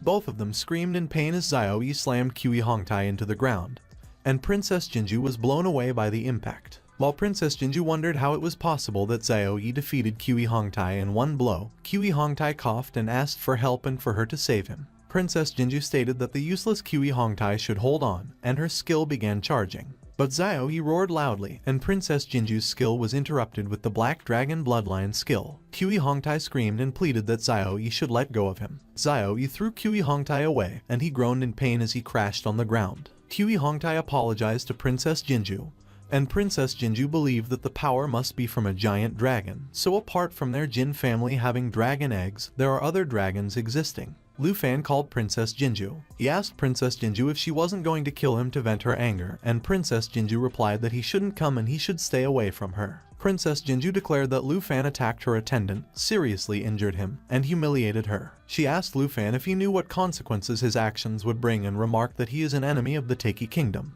But Lu Fan just laughed, and he asked Princess Jinju if she was trying to scare him. He asserted that Princess Jinju sent her man to harm his family, and Princess Jinju asked him what he wanted to do. Lu Fan cautioned that Princess Jinju shouldn't say that she is some kind of princess from the Taiki Kingdom, and Xiao Yi began charging her skill. Lu Fan insisted that it didn't matter even if Princess Jinju was a god. He vowed that he would repay what she did with interest. Qin Shanhai suddenly called Lu Fan. He demanded that Lu Fan should stop. Qin Kui called Qin Shanhai and warned that it was dangerous. She explained that Xiao Yi doesn't want it. Lu Fan urged that Xiao Yi should stop it. He cut Princess Jinju's staff and she flinched. On the other hand, Xiao Yi closed her mouth to disperse her fireball and let Qin Shanhai through. Qin Shanhai landed on the ground and hopped off his griffin. He mentioned that there are many residents around, so Lu Fan should hurry up and take his giant dragon back, and he considered that true dragons are indeed different from subtypes because he could feel such pressure just by being close. Qin Kui called Lu Fan and advised that he should just do as her dad says, and she requested that he believe in them. Xiao Yi roared, but Lu Fan commanded that she should stop.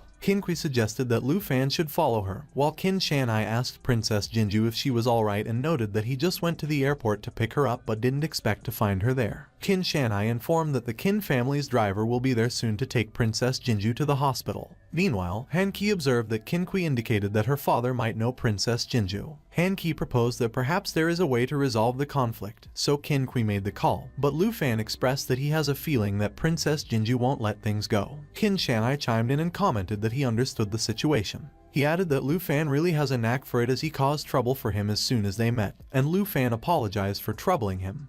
But he responded that the situation can't be blamed on him. Han Qi asked Qin Shanhai how the incident with Lu Fan would be handled, and Qin Shanhai answered that Princess Jinju and Kui Hongtai have been sent to the hospital, so they need to give the Jin family an explanation after all. Qin Shanhai pointed out that the Jin family not only engages in business but also has considerable influence in the upper echelons of the Taiki Kingdom, and Han Qi voiced that given the opponent's background and the fact that Lu Fan actually struck them, she fears that Lu Fan may face punishment. Lu Fan pronounced that even if Princess Jinju has immense power, he doesn't care because he won't compromise his dignity for a dragon egg. Qin Shanhai laughed when he heard Lu Fan talk about integrity, and he acknowledged that he did well as he admired it, so Lu Fan shouldn't need to worry too much as he has a way to ensure his safety. But he admitted that he can't do it alone, so he has a condition. Lu Fan asked what the condition was. Qin Shanhai offered that if Lu Fan achieves South Province champion in the grand exam, he will do his best to delay Princess Jinju until he finishes the grand exam. Qin Kui mused that it won't be easy because there are countless top students in the entire South Province. Qin Shanhai reiterated that only if Lu Fan could surpass them and become the champion could he help him. Lu Fan agreed that he understood and that he would accept that condition. On the other hand, at the hospital, Princess Jinju asked if the guy named Lu Fan hadn't been caught yet. Princess Jinju complained that Qin Shanhai is obviously favoring Lu Fan, and the person on the phone counseled that she should calm down as they will contact the high-level officials of Longdu immediately and ask them to resolve the matter, to which Princess Jinju conceded that it was better. She instructed that they should put pressure on Lu Fan and that it was her order. She threatened that she was going to kill Lu Fan. The next day, before the grand exam, on the third middle school playground, the students had gathered, and as one of them asked another student if they were also level 11 and exclaimed that they were amazing, another student shared that they had mastered all mage skills and asked if they wanted to team up later. Suddenly, one of the students shouted that they should look and asked if it wasn't Lu Fan.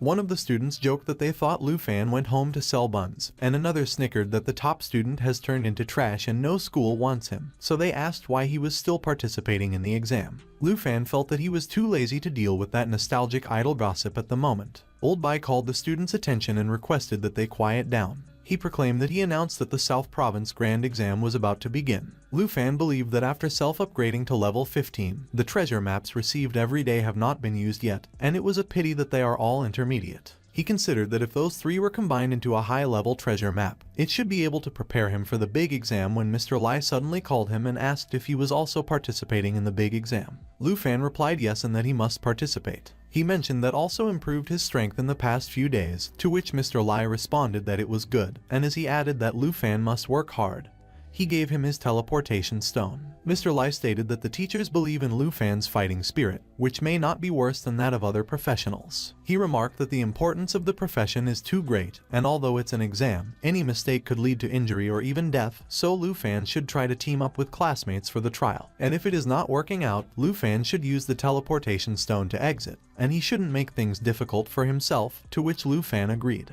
Lu Fan supposed that the team's score would be divided among the teammates, and what he wanted was not just to pass the trial but to be the first when Qin Kui suddenly called him. He commented that it was a coincidence, and as he asked Qin Kui if it was her teammate, Qin Kui replied yes. She noted that she would introduce Lu Fan to her incredibly strong best friend, Tao Xiaoman, a level 1 swordsman, and Tao Xiaoman greeted Lu Fan. Qin Kui asked Lu Fan if he would like to team up with them for the trial. Lu Fan apologized and declared that he planned to participate alone. He expressed that he knew Qin Kui wanted to help him, but it was a condition he promised on his own, so he will go to the exam site first and they should play well later. Qin Kui observed that Lu Fan should too, and she felt that from Lu Fan's strength, anyone who teams up with him will only drag him down. Tao Xiaoman asked Qin Kui why she invited the weakest profession to team up, and Qin Kui uttered that Lu Fan is strong, and whether she believes it or not, that year's top scorer in the southern province will definitely be Lu Fan. Tao Xiaoman asked Qin Kui what she was talking about and that she shouldn't tell her that he has fallen for the dragon tamer, to which Qin Kui responded and asserted that, of course not, so Tao Xiaoman should stop imagining things, but Tao Xiaoman exclaimed that Qin Kui's face was all red earlier. On the other hand, Lu Fan walked through a portal to go to the exam site. The students were gathered at the Dragon Nation, Southern Province, Shanghai City, Grand Exam Trial Secret Realm, and Lu Fan announced that it was where the trial would begin. Old Bai called the students' attention and explained that the portals in the sky are divided into 4 levels: normal, hard, fear, and nightmare, and when it opens, selected candidates of that level could enter the Heavenly Tower using a teleportation stone. He continued that the Heavenly Tower at the normal level, which has a score multiplier of 0.9, is all projections and won't cause fatal injuries, but from the hard level onwards, they are all real monsters. He added that when they use a teleportation stone to exit, their score could be retained. The hard difficulty has a score multiplier of 1, and the students expressed that it seemed like everyone defaults to that difficulty level and going any higher would be suicidal because only the hidden professions would dare. Old Bai warned that the monsters at the fear level, which has a score multiplier of 3, are more ferocious, so it is not recommended for solo challenges, and they shouldn't think about teammates sharing scores because life is more important. But Hong Wu began laughing.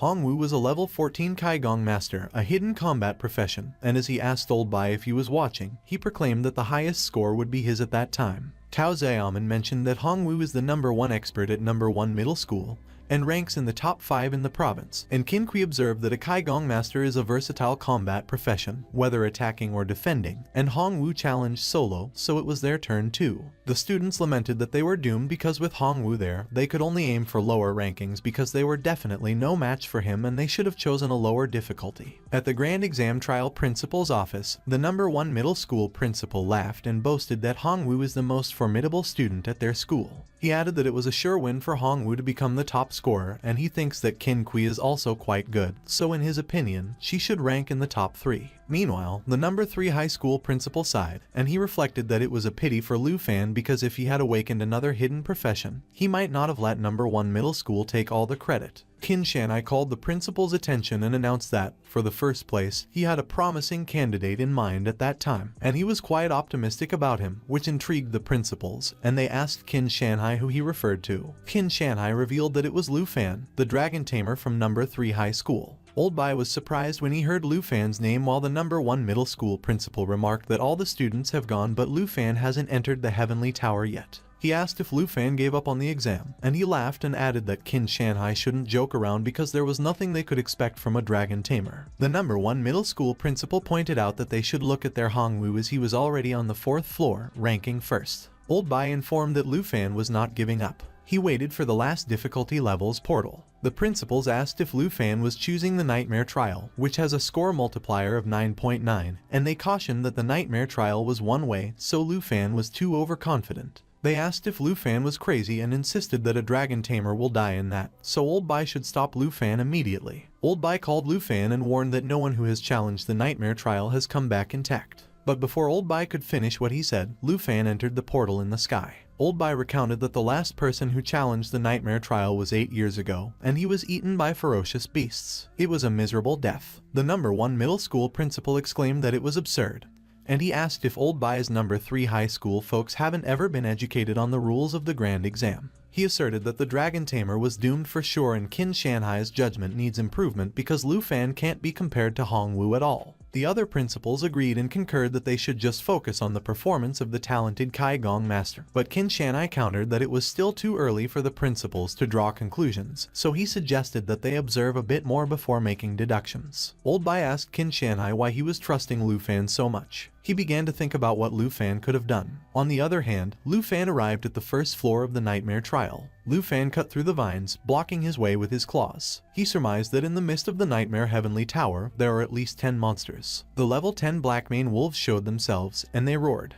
The Blackmane wolf roared and charged towards Lu Fan. Lu Fan mused that finally it was about to begin. He used his skill, Dragon Fang Strike, and quickly eliminated the Blackmane wolves. The system notified Lu Fan that he completed the nightmare trial at Sky Tower, first floor, and he got a score of 990. Meanwhile, the number 1 middle school principal asked to confirm if it was a one-hit kill. He asked what was the deal with Lu Fan, and as he exclaimed that he was ridiculously strong, the other principal observed that Lu Fan's attributes are clearly above the level of his peers. Old Bai asked if it could be that Lu Fan had found the legendary dragon. Lu Fan quickly climbed up to 2nd rank while Hong Wu was still in 1st, and both Qin Kui and Tao Xiaoman were at 3rd rank. Kai Yingxing walked towards the Grand Exam Trial Principal's office. The number 1 middle school principal asked if it was a one-hit kill and what was going on with Lu Fan. Kai Yingxing suddenly barged into the office and excused himself. He introduced himself as the special envoy from Longdu and announced that he was there to disturb the principals to bring someone back to Longdu for investigation. Kai Yingxing was a level 57 swordsman, and he asked where the dragon tamer Lu Fan was. On the other hand, Lu Fan cut the vines at the nightmare trial. Lu Fan remarked that he found it, and it was right there when the system notified him that the location of the treasure map had been reached. He recalled that the high-level treasure map synthesized before entering the trial's secret realm, actually on the first floor of the Sky Tower. Lu Fan reached out to grab the treasure. The system notified him that he obtained the skill book, Growth Acceleration. Lu Fan considered that Growth Acceleration was perfect for Xiao Yi. He realized that when leaving the Village of Grief, he felt that Xiao Yi leveled up too slowly, which is why that passive skill was a godsend.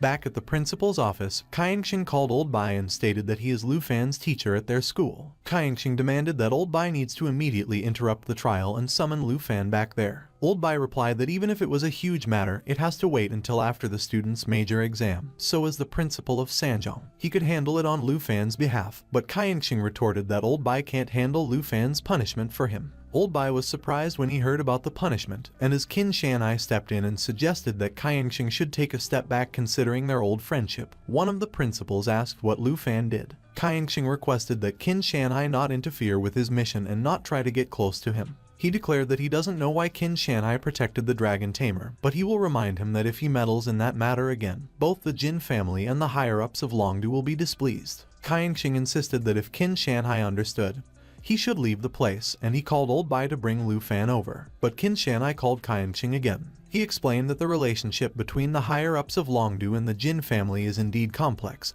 and has an impact on Longguo and Taikiguo, but once Lu Fan's secret is exposed, neither the higher-ups nor the Jin family will matter anymore. Qin Shanhai asserted that on that day, no one could take Lu Fan away. Kai Yingxing asked Qin Shanhai what the secret nonsense was, and he complained that Qin Shanhai went too far for defying the envoy's orders. But he was surprised when Qin Shanhai suddenly grabbed his wrist. Qin Shanhai was a level 57 knight, and he responded that even if Kai Yingxing says that he is going too far, he will accept it. Kai Yingxing warned that he will report Qin Shanhai's actions to the higher-ups of Longdu. Old Bai interjected and requested for Kai Yingxing to calm down. He urged that they must not affect the major exam, and Kai Yingxing asked why Lu Fan did it. Qin Shanhai asked Kai Yingxing if he wasn't curious about the secret of Lu Fan, which could make the higher-ups of Longdu and the Jin family jump. Kai Yingxing was surprised when he saw that Lu Fan had chosen a nightmare level. Meanwhile, at the nightmare trial, Lu Fan pondered that he wanted to see how far he could go just relying on himself. Lu Fan looked at his attributes screen. He decided that since he has the passive skill, it was better to summon Xiao Yi early to gain experience. Kai Yingxing asked what was special about Lu Fan that he dared to challenge the nightmare difficulty, and the number 1 middle school principal asked him if he didn't see Lu Fan take out his opponent in one move earlier. Everyone was surprised when they heard Xiao Yi's ferocious roar. Lu Fan commanded that Xiao Yi should come out. Everyone was taken aback when they saw Xiao Yi. On the other hand, Xiao Yi swung her arms to attack. Qin Shanhai admitted that although he had seen Xiao Yi once, seeing her again was still shocking. Xiao Yi crushed everything in front of her in one hit. Qin Shanhai called everyone's attention, and he noted that they have seen Lu Fan's secret. He revealed that Lu Fan was the only dragon tamer in history to have a dragon.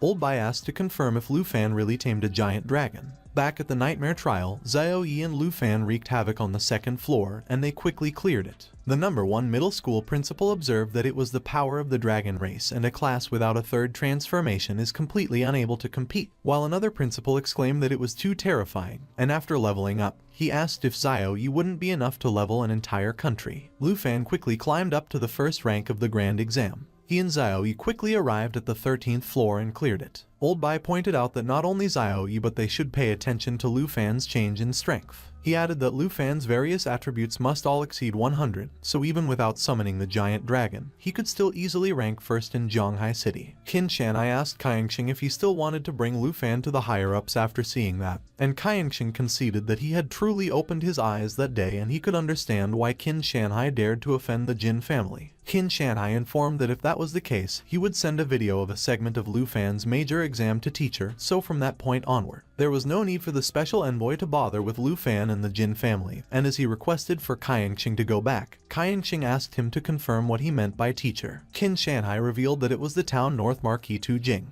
On the other hand, Lu Fan and Xiao Yi arrived at the Nightmare Trial's 20th floor. A level 15 Dark Sacrifice appeared. Lu Fan figured that with the accelerated growth effect, Xiao Yi should be close to leveling up. He instructed that Xiao Yi should use Lava Blaze, and her skill immediately began charging. Xiao Yi released her skill, Lava Blaze, when it finished charging. The monsters on the floor screamed in pain as they got scorched by Xiao Yi's flames, and the 20th floor was quickly cleared. Xiao Yi's level increased to 11, while Lu Fan's level increased to 16, and Lu Fan suggested Xiao Yi should come with him. Lu Fan declared that they should conquer the Heavenly Tower together. An hour later, at the Trial of Fear on the 50th floor, a huge explosion occurred. Hong Wu was out of breath, and as the system notified him that the 50th floor had been conquered, he considered that it was such misfortune. He felt that that year's grand examination was truly perverse. Such monsters should at least be on the 70th floor or so, but regardless, it was tough all around, and the only one vying for first with him was Qin Kui, and she's in a team, so her points are halved.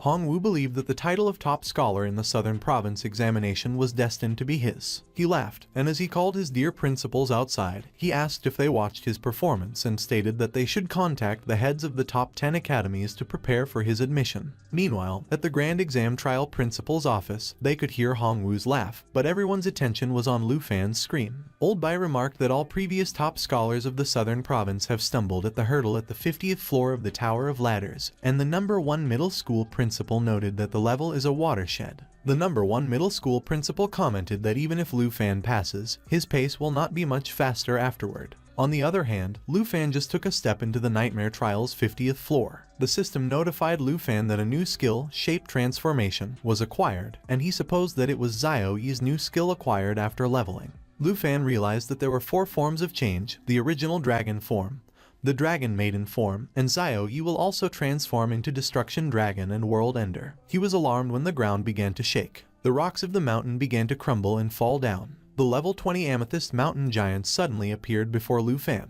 Old Bai asked how Lu Fan would fight 3 nightmare bosses, while the number 1 middle school principal observed that he knew that the 50th floor, the watershed, would definitely slow down Lu Fan's climb up the Tower of Ladder. The number 1 middle school principal surmised that Lu Fan's score was already the first in Zhanghai City, and was very likely to make him the top scholar of the Southern Province, and he wondered why such a promising student wasn't from their middle school. Back at the Nightmare Trial, the Amethyst Mountain Giant's eye glimmered. It used its skill, Mountain's Arm, and Lu Fan reckoned that it was a 50% damage reduction effect indeed. Lu Fan reflected that sure enough, reaching halfway up the Tower of Ladder, the difficulty has increased from before. He called Xiao Yi, and she blocked the Amethyst Mountain Giant's attack. Lu Fan suggested that Xiao Yi should try her World Ender form, and she roared in response. A powerful red aura surged around Xiao Yi, and it pushed the Amethyst Mountain Giant back. When Old Bai saw that, he declared that Lu Fan was preparing. The red aura began to wrap around Xiao Yi's body. Xiao Yi's claws transformed and were protected by flaming armor. Her wings and eyes also changed and became more intimidating. Xiao Yi finished transforming into her World Ender form, and her strength increased while her spirit decreased. She unlocked new skills, Earth Shatter and World Ending. Old Bai was surprised, and he asked if Xiao Yi could also switch combat forms. Qin Shanhai exclaimed that such a transformation sends shivers down the spine. Back at the Nightmare Trial, Lu Fan noticed that one of the Amethyst Mountain Giants was about to attack him from behind. Lu Fan quickly jumped and dodged the Amethyst Mountain Giant's attack. He used his skill, Dragon's Inspiration, and all his attributes increased. Lu Fan called Xiaoyi and instructed that she should use her skill, Mighty Jaw Assault, which she immediately used. The number 1 middle school principal was surprised that a level 20 boss shattered just like that. Old Bai estimated that in order to shatter the defense of the Amethyst Mountain Giant, the power of the strike must have exceeded 2,000 points. Back into the fight, another Amethyst Mountain Giant was about to grab Lu Fan from behind, and he noticed it. Lu Fan maneuvered his body midair to avoid the Amethyst Mountain Giant's grasp. He used his skill, Dragon Claw. A huge explosion occurred, which eliminated the Amethyst Mountain Giant. Meanwhile, at the principal's office, Qin Shanhai asked Kaiyingqing if he didn't feel fortunate at the moment that he stopped him from taking Lu Fan away now that he looked at Lu Fan's strength. Back at the Nightmare Trial, Lu Fan was still up in the air and used his skill, Dragon Claw. Xiaoyi suddenly used her skill, World-Ending Roar. Lu Fan announced that he would deliver the final blow. But to his surprise, Xiaoyi flew past him. Xiaoyi used her skill, Earth Shatter, and eliminated the last Amethyst Mountain Giant. Lu Fan and Xiaoyi's level upgraded, and Lu Fan concluded that they leveled up again, so choosing the Nightmare level was indeed correct. He determined that the difficulty was no obstacle for him. As the system notified him that the 50th floor had been conquered, Lu Fan mused that as long as it was one layer after another, the experience could still be greatly improved. On the other hand, at the Grand Exam Trial Principal's office, Qin Shanhai put out his cigarette onto the ashtray. Qin Shanhai observed that it seemed that the so-called 50th floor watershed possessed no difficulty for Lu Fan, and the number 1 middle school principal remarked that Xiaoyi's strength far exceeded his understanding. Old Bai asked Kaiyingqing if he could discern the terrifying numerical value to which Xiaoyi's strength attribute has grown after changing forms with his extensive experience in Dragon City. Kaiyingqing replied that he has seen some big shots in Dragon City take action, and if they compare the power, the strength attribute of Xiaoyi after changing forms must be at least 25 points. The number 1 middle school principal was surprised when he heard that, and he asked if their levels and attributes were not worth mentioning. Old Bai speculated that, as he had previously anticipated, he was afraid that the attributes would only be more, not less. The number 1 middle school principal suddenly pointed out that since they have passed the 50th floor, the X+1 mode will gradually become apparent, and Qin Shanhai asked about X+1. Old Bai explained that the X+1 mode was established by the scholars who first designed the trial tower. He added that after the examinees pass the 50th floor, every floor with a large number of ordinary monsters will encounter one boss floor. Old Bai noted that it makes the trial more like a real secret realm, with examinees constantly in mortal danger. He concluded that, however, in the nightmare level of the Tower of Ladder, whether it's X or 1, all have been replaced with nightmare level bosses. Old Bai remarked that in the nightmare mode X+1, the bosses faced are not singular, but multiple, each with attributes exponentially increased. Qin Shanhai stated that indeed it sounds formidable, but they should turn their attention to Lu Fan. Lu Fan confidently swung his Ink Dragon Deer Antler sword while twisting in the air. Qin Shanhai mentioned that as for Lu Fan, there is no need to ponder over the intricacies of X+1. The system notified them that level 10 had been cleared, Xiaoyi ascended to the 13th rank, and he rose to the 18th rank. Old Bai reflected that it was evident that the ladder tower, from the 50th floor onwards, has been designed with increasing difficulty. However, with the World Ender Xiaoyi by Lu Fan's side, there is no need for strategies to pass that grand test. Meanwhile, Lu Fan observed that Xiaoyi should follow his lead, and Xiaoyi roared in agreement. Old Bai noted that in just a matter of minutes, Lu Fan had already reached the 70th floor, and the number 1 middle school principal commented that to be honest, that year's ladder tower is the most challenging it has ever been. The number 1 middle school principal expressed that he had his doubts about whether anyone could break through the 80s with such a design. But as the system notified them that the 76th floor had been cleared, the number 1 middle school principal acknowledged that currently, it seemed like he was thinking too simply. Back at the tower, a huge sandworm appeared in front of Lu Fan. Lu Fan used his skill, Dragon Blood Armor Transformation. Xiaoyi effortlessly eliminated the sandworm, and the system notified them that she had ascended to the 24th rank while Lu Fan rose to the 19th rank, and the 83rd floor had been cleared.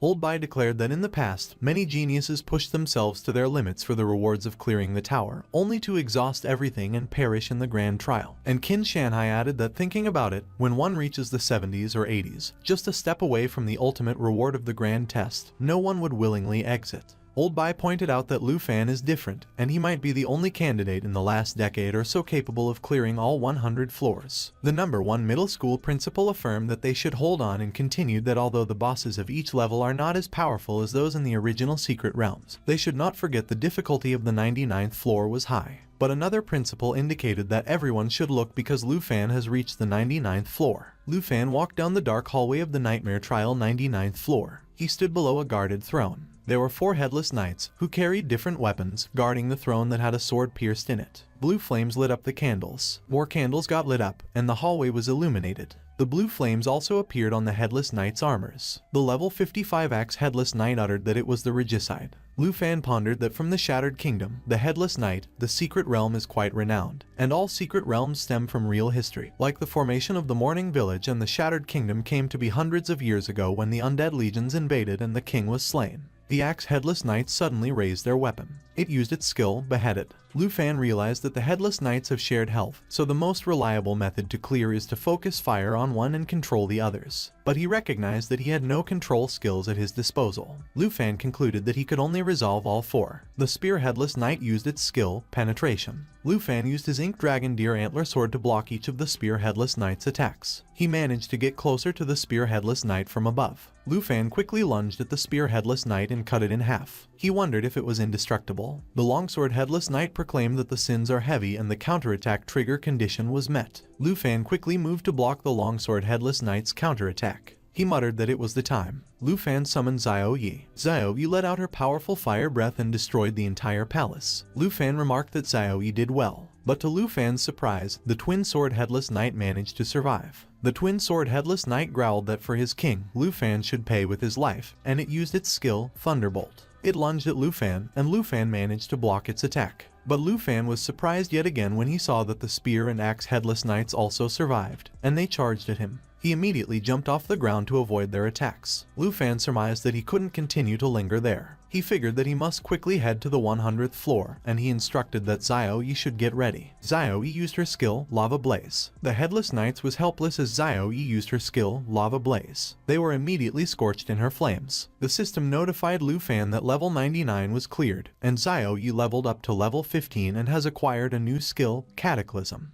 Lu Fan remarked that it was impressive as Xiao Yi has acquired a new skill again, and as the system notified him that he has leveled up to level 20, he noted that only the final trial now remains. Meanwhile, at the principal's office, the number 1 middle school principal mentioned that the door to the last level of the Nightmare Level Great Trial has been opened. Qin Shanai declared that it seems that they are going to witness history that day. Old Bai speculated what the trial on the 100th floor could be. He spoke that he was afraid that they never intended for candidates to pass that level. On the other hand, Lu Fan pulled out the sword stuck on the throne. He voiced what it was. The sword slowly disappeared as Lu Fan and Xiao Yi got transported. Lu Fan muttered that it was the 100th floor. He commented that it was the complete Broken Kingdom's secret realm. The system notified Lu Fan that there were more than 500 Undead Legion, and he stated that it was the entire Undead Legion. Meanwhile, sitting on the throne was the level 16 Emperor. Reading the description of Xiao Yi's new skill, Cataclysm, Lu Fan believed that Xiao Yi had been maintaining the form of the Destruction Dragon, so it was time to witness the Destruction Dragon and the new skill. Lu Fan observed that it was the final level, so they should make a final push to get the trial rewards. He affirmed that Xiao Yi should switch to the Destruction Dragon new form. Xiao Yi spread her wings and released her powerful flames while she roared ferociously. The powerful flames started to wrap around Xiao Yi's wings. The flames spread and wrapped around Xiao Yi's body, completing the transformation. Old Bai couldn't help but inquire if there was a third form, and Qin Shanhai asserted that with those raging flames, Lu Fan still has an ace up his sleeve. Back at the fight, the Sword Headless Knight claimed that they should protect the king and launch an all-out attack. The Undead Legion attacked, and the system notified Lu Fan that their current numbers are greater than 500. Lu Fan added that Xiao Yi should prepare for the challenge, which was the entire Undead Legion from the Broken Kingdom. As Lu Fan fended off the Undead Legion, Xiao Yi flew up into the sky, and the system notified him that the skill activation was in progress. Lu Fan called Xiao Yi and exclaimed that it was the time and they should unleash a cataclysm. Xiao Yi roared, and her flames intensified. While the Undead Legion was busy attacking Lu Fan, they were unaware of the flames that were about to fall on them. A huge explosion occurred as Xiao Yi dropped an of her flames. The count of the Undead Legion quickly decreased to 173 as Xiao Yi used her skill, Cataclysm. The #1 middle school principal responded if it was a skill that examinees could master, and Qin Shanhai recalled that almost the entire Undead Legion has been wiped out. Meanwhile, the Undead Legion's current count has dropped to 98. The 4 Headless Knights attacked Lu Fan as the Undead Legion's current count dropped to 42. They conveyed that Lu Fan was arrogant and that he should kneel before the king. Lu Fan quickly called Xiaoyi and informed that she should come to him. As the Undead Legion's current count dropped to 37, Xiaoyi lunged towards Lu Fan. As soon as Xiaoyi landed on the ground, she released her powerful flames, and her skill, Cataclysm, detonated the burning area again, eliminating the 4 Headless Knights. Old Bai expressed if the 4 horsemen were annihilated, while Qin Shanhai wondered if they couldn't test Lu Fan's true strength even in the most difficult level of the trial. Watching Lu Fan's score rise, the #1 middle school principal revealed that it was 1,000,000 points, a level that hasn't been broken in 30 years, and it was one step away. And as he wondered if Lu Fan could really get the exam reward, Old Bai concluded that that year's exam is the most difficult, so the rewards are definitely not stingy. At least 3 rare quality items are guaranteed. Back at the tower, Lu Fan professed that all the trash has been cleaned up, so they should reveal the final boss. The final boss, the world-destroying emperor, emerged from the rubble. He stated that Lu Fan was an insignificant, ignorant brute. Lu Fan called Xiaoyi and declared that she should get ready to release. He used his skill, Dragon Claw, while the emperor remarked that he should die. Lu Fan used his skill, Everything Burns. The emperor landed back and skidded into the ground. He was surprised when he saw that his strength was being drained. Lu Fan voiced if he found himself becoming weak while he activated his Lament aura from the Lament Ring. The emperor commented that it was a despicable trick. Lu Fan called Xiaoyi and stated that they should go. He used his skill, Everything Burns, second phase. The emperor groaned in pain as he got pushed back towards his throne. Lu Fan suddenly appeared in front of the emperor, and he was ready to lunge his sword at him. He pierced his sword through the emperor's chest, and the emperor groaned in pain. Lu Fan pierced the emperor so powerfully that his sword pierced through the throne behind the emperor. The system notified Lu Fan that Xiaoyi leveled up to level 17. He leveled up to level 22, and the current number of the undead army was 0. On the other hand, at the principal's office, Old Bai noted that it was the 1,000,000-point threshold that no one has crossed in 30 years, and Qin Shanhai added that it looked like Old Bai's school will soar to new heights. Meanwhile, Lu Fan remarked that the nightmare level exam was cleared, so they should go home, and he inquired if she wanted to eat Han Qi's cooking.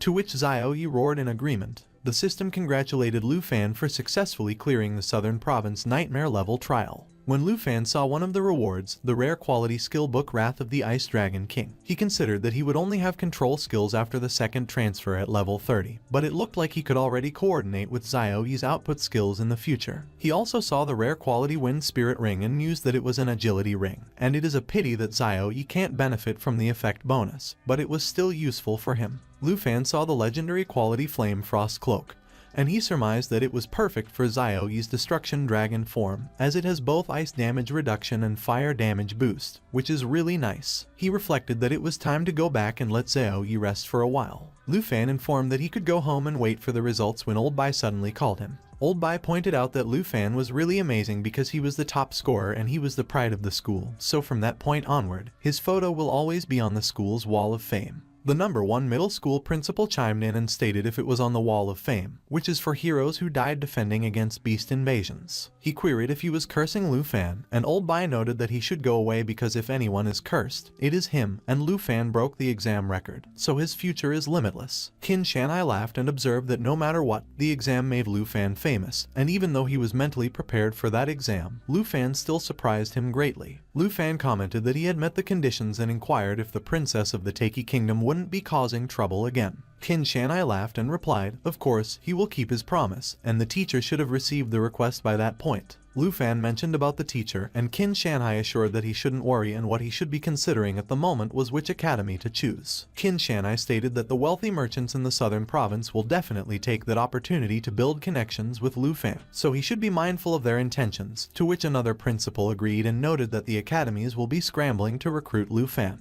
One of the principals remarked that Lu Fan should summon the dragon so they could see it with their own eyes. Another principal wondered if he was crazy and added that it would destroy the school. And another principal congratulated Lu Fan and stated that the score is incredible and no one has broken the record for at least 30 years. On the other hand, at Dragon Kingdom, the northernmost frontier, level 60 uncharted region, heavy snow was falling. Inside the frontier, Tu Jing, the northern frontier marquis, was watching Lu Fan's examination recording. He started chugging a bottle of liquor. Tujing smacked the bottle back on the table. He muttered that it was refreshing. Someone knocked on the door and Tujing advised that they should come in. The assistant noted that he was there to report, and as he apologized for disturbing Tujing inquired if he found evidence. The assistant stated that it was all in the files and they could confirm that Qin Shanhai's deduction was correct. He elaborated that through Qin Shanhai's interactions with Special Envoy Qiangxing, the high-ranking official in Dragon City, Lord Ruin Chengfeng, was colluding with the Jin family of Taiki Kingdom, and after the investigation, it was found that Princess Jinju's study abroad and the recruitment of dragon tamers were both approved by Ruin Chengfeng.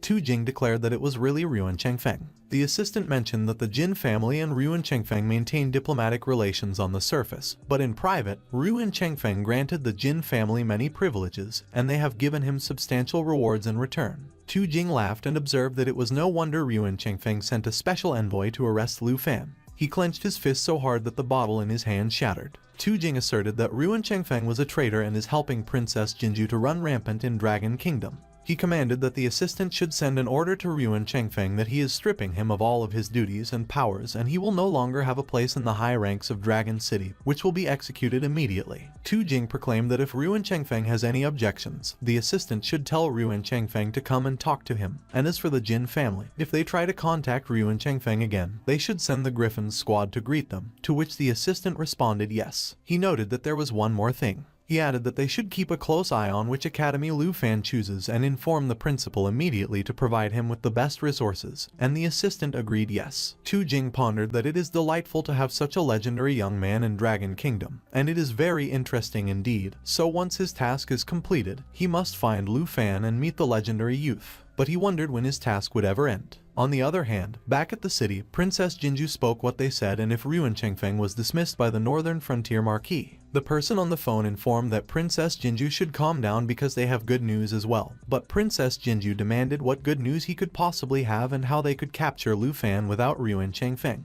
The person on the other line explained that Princess Jinju need not waste her precious time on Lu Fan because the announcement day for the big exam results is coming soon, and they have discovered that besides Lu Fan from Zhonghai City, there is another dragon tamer in Qingju City. Princess Jinju acknowledged that it was indeed good news and that she hopes that at that time, the person will be someone who understands the situation. The system congratulated Hongwu for completing 72 levels of the South Province Sphere exam with a score of 89,250 points, and while out of breath, Hongwu believed that it was close and he almost didn't make it alive. Hongwu considered that with 72 levels, the top spot is definitely his, so the top 10 academies are going to fight over him, and there is a substantial reward, so his future is surely bright. He wondered what was lively and mused that there were many principals there. Hongwu began imagining where his principal remarked that the trial results were just as expected and with a high score. The top spot is definitely his, and he surmised that the principals were definitely there for the top spot, so it was his time to shine. He politely greeted his principal, and the number 1 middle school principal inquired if he had finished the trial. Hongwu responded that the trial was completed, but he only got a score of 89,000, so he was wondering if he could secure the top spot. The principal noted that Hongwu shouldn't worry because he did very well, so he could still choose any of the top 10 academies, and that grades are important, but he should know his limits and his injuries are serious, so he should go get treated. Hongwu wondered what the principal meant that he did okay, but that was it. He reasoned that with such a high score, if the principal wasn't impressed, it must be to keep him from becoming arrogant, a reminder to stay humble, so he mentioned that he understood and thanked the principal for his careful guidance. 7 days later, when the announcement day of the nightmare exam results came out, Lu Fan and Han Qi were surprised. Someone outside their house stated that he has a small token of appreciation, and he sincerely invites Lu Fan to visit his estate. Another one queried if she may ask which academies Lu Fan is currently considering. Another voiced if he plans to visit Dragon City in the future and requested that he take care of him if he does. And the other people tried to see Lu Fan while the others declared that they shouldn't push. Qin Shanhai laughed and commented that that day was the announcement day for the big exam results and Lu Fan was the top scorer in the South Province, so everyone knew, and Han Qi observed that it was lively outside so they should go inside and talk. Qin Shanhai revealed that the 6 boxes he got contained the 50 million prize money for the top scorer of the South Province from Jinghai City, and as he requested Lu Fan to accept it, Lu Fan was wondering why his score was not disclosed. Qin Shanhai added that besides the prize money, Old Bai also sent a reward. It was a rare quality skill book, Roar of the Blue Dragon King. There was also a legendary thunder potion, and Lu Fan figured that he got a dragon language magic book, and with the thunder potion, the skill power could be even stronger. He supposed that after ice magic, there is lightning magic, so he finally doesn't have to rely solely on Zio-E for magic damage output. Showing the rare quality green wind armor and a legendary quality flashing wing boots, Qin Shanhai explained that Old Bai carefully selected those rewards, especially those flash wing boots, which have a 30-second cooldown for blinking, and Lu Fan assumed that it was for mobility and damage reduction, and no other student who just finished the big exam has gear like that, so with all that equipment, his attributes will be close to those of Zio-E when she just hatched. Lu Fan uttered that it was a skill that only second-tier mages have, so he won't hold back. Qin Kui chimed in, and as she called Lu Fan and Han Qi, she claimed that the heads of the 10 great academies had already arrived in Zhonghai City. She conveyed that Qin Shanhai invited the heads to their house, and she was there to take them for the interview, and Han Qi affirmed that it was really lively that day because Qin Kui was there too. Lu Fan replied why so early when the results were just announced, and Qin Shanhai indicated that of course they were early because for someone like Lu Fan, after seeing his big exam video, all the 10 great academies rushed over immediately. Qin Shanhai reported that Lu Fan's exam video and score have been kept confidential by the teacher, so only the 10 great academies and the top officials of Dragon City have seen it. And as he insisted that Lu Fan is too special and it wouldn't be good if another princess showed up, he specified that the teacher has already dealt with the matter of Princess Jinju, and he really wanted to meet Lu Fan in person. Lu Fan expressed that it was great and that he also really wanted to thank the teacher in person, but Qin Shanhai emphasized that it was not the right time yet. He clarified that Tu Jing is on a mission, so there is no rush, and Lu Fan will meet him eventually. Qin Kui requested Lu Fan to accept the purple card and recounted that she originally visited last time to thank him, but unfortunately, they ran into Princess Jinju. But Lu Fan responded that they agreed on 100,000 and a purple card is worth 10 million dragon coins. Qin Shanhai opined that Lu Fan saved Qin Kui's team in the Wailing Village, and it was the Qin family's token of gratitude, so he requested that Lu Fan accept it. He proclaimed that someone will take Lu Fan to Zhongshan Garden that night, and as he quizzed Lu Fan on how he will handle the villa the city is giving him as the top scorer in South Province if he can't accept the purple card, Qin Kui retorted that he should stop teasing Lu Fan. Qin Kui reiterated that it was getting late so she and Lu Fan should go meet the academy representatives. On the other hand, in the forest outside of Qingju City, Princess Jinju and Kui Hongtai parked their car. Princess Jinju got off and started walking deeper into the forest. She inquired what level Chen Tianjai was at the moment, and Kui Hongtai answered that Chen Tianjai is level 19 while the armored dragon is already at level 14. Princess Jinju asserted that dragon tamers are indeed different. She exclaimed that Chen Tianjai reached the level to face a level 30 boss so quickly. Chen Tianjai was focused on training his armored dragon. A beast was roaring ferociously and charged towards the armored dragon. Chen Tianjai instructed that the armored dragon should use its skill, Sweep. He lunged towards the beast with his lance. Chen Tianjai used his skill, Dragon Lance Strike. The system notified Chen Tianjai that the armored dragon leveled up to level 15 while he leveled up to level 20. Princess Jinju stressed that Chen Tianjai was not bad at all, as he didn't waste the dragon egg she gave him. And as Chen Tianjai professed that he hopes she is not disappointed, she contended that if it turns out to be a failure like the loser Kui Hongtai, she would be disappointed. She imparted that Kui Hongtai's dragon lance will belong to Chen Tianjai in the future, and as she probed if he had a problem with that, Kui Hongtai responded that he is a subordinate, and will follow Princess Jinju's arrangements. Chen Tianjai thanked Princess Jinju and remarked that with the armored dragon and the dragon lance, plus her magic buffs, he will surely defeat the top scorer of South Province, and Princess Jinju deduced that the second place, Chen Tianjai, has 210,000 points while the first place, Lu Fan, didn't have his score disclosed, but it is estimated to be around 300,000 points.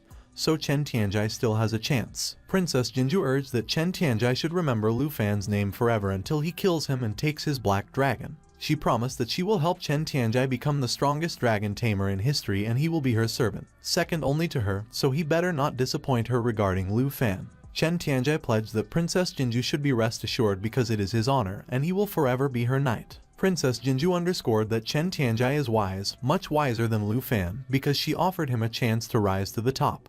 But he didn't appreciate it. She directed that Kui Hongtai should go to Zhonghai City and find out which academy Lu Fan will attend, and Kui Hongtai acknowledged yes. Princess Jinju warned that if Kui Hongtai can't handle that, he should get lost, and Kui Hongtai disheartenedly conceded yes. She reflected that soon, Lu Fan would forever regret everything he had done to her. Outside the reception hall of the Qin family villa, Qin Kui inquired if he had decided which academy he wanted to apply to. Qin Kui remarked that it was not she who wanted to know, it was her dad, and he noted that it would be best if the two of them applied to the same academy so they could look out for each other in the future. Lu Fan added, of course, that sounded good because he heard that teamwork is important in academic institutions, and they have worked together before, so if they go to the wilderness together, Qin Kui would definitely be his first choice. He stated that he just hasn't decided which academy to apply to yet, so he will tell Qin Kui when he comes out later. And Qin Kui considered that she doesn't know how many points Lu Fan scored exactly, but if she doesn't catch up to him soon, the distance between them will only grow. Qin Kui declared that she will do her best to apply to the same academy as Lu Fan.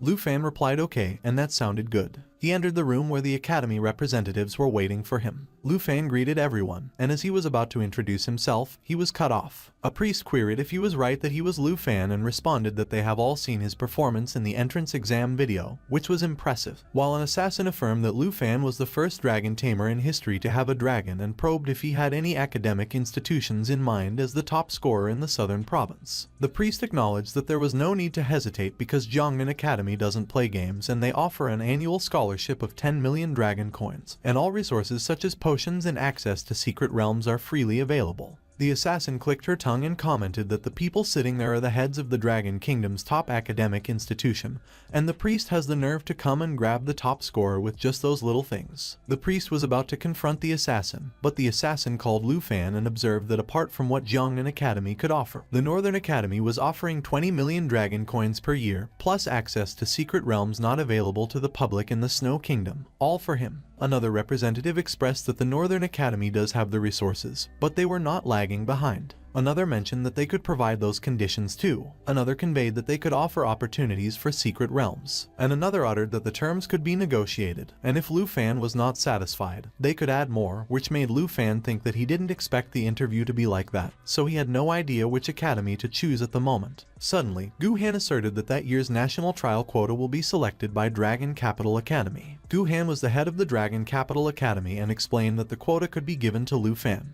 The priest pressed if it was true because Lu Fan is talented, but he just changed professions, so he would question if Lu Fan could be at the level of the national trial. The assassin confirmed that previous candidates have been strictly selected because other countries are already preparing and Lu Fan just found out. And another representative proclaimed that Gu Han is treating the national trial as a joke for giving such an important quota to a freshman. Meanwhile, Lu Fan's interest was piqued by the national trial. Gu Han indicated that the national trial is a super-secret realm constructed jointly by 23 countries around the world, and every 3 years, each of the 23 countries sends a participant under the age of 25 to represent their country in the secret realm of the national trial. She revealed that for the stability of the realm, the participants must be newcomers, and national-level experts are not allowed to participate, so it is a trial that attracts worldwide attention, and the rewards are extremely rare treasures. The assassin answered that Lu Fan has to commit to the next trial, the one that is starting in half a year, and the priest interrogated if it wasn't a bit too much for Dragon Capital Academy to recruit like that. Gu Han assured that those who pass the national trial will qualify to become national-level experts. So from being the top in the southern province to being top in the Dragon Kingdom, Dragon Capital Academy could offer Lu Fan that. Lu Fan pondered that the national trial not only offered richer rewards but also truly elevated him to the ranks of the strong. Suddenly, the system congratulated Lu Fan because the treasure map had been sent that day, and Lu Fan reflected that it was the second divine treasure map and it had been a long time. Lu Fan mused that the last divine treasure map led him to the Black Dragon Egg, and as he wondered what that one could be, he contemplated that he had to go to the Dragon Capital Academy. The map was marking the area level, the safe zone of the Dragon Capital Academy. Gu Han challenged what he thought about the offer and promised that it was the greatest sincerity the Dragon Capital Academy could offer. She demanded if he was still not satisfied, and Lu Fan agreed that he had decided.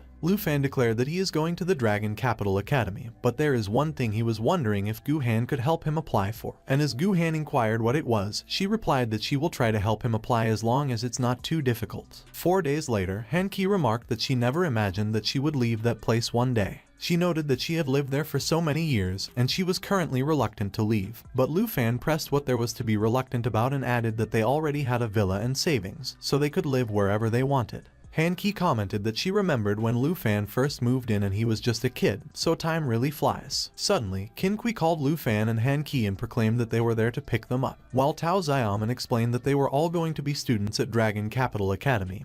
and Qin Kui's family had chartered a plane so they should go register together. Lu Fan queried if Tao Xiaoman also applied to the Dragon Capital Academy. Tao Xiaoman stated that she and Qin Kui got the same score, and seeing that Qin Kui applied to the Dragon Capital Academy for Lu Fan, he just did. But while she was speaking, Qin Kui yelled over her as she was embarrassed. Han Qi expressed that she was really sorry to trouble them all as she never expected what Lu Fan did, while recalling how Lu Fan revealed that it was an application to admit her, who is a rare hidden profession, an enchantment chef, and Gu Han affirmed that it was possible, but whether to admit her will have to be decided after they go back and discuss things. She recounted that the year she became a chef, she dreamed of going to a higher academy like everyone else, and she really wanted to live again back when Lu Fan was still young, and she never believed that he would remember, and Lu Fan assured that it was alright and that she shouldn't cry. Qin Kui called Han Qi and reminded that time waits for no one, so they should get in the car, and Han Qi agreed okay. Lu Fan reflected that he remembered Han Qi's hard work for him, her dissatisfaction and loss after becoming a professional chef, and he promised to bring them a better life, so he will do it.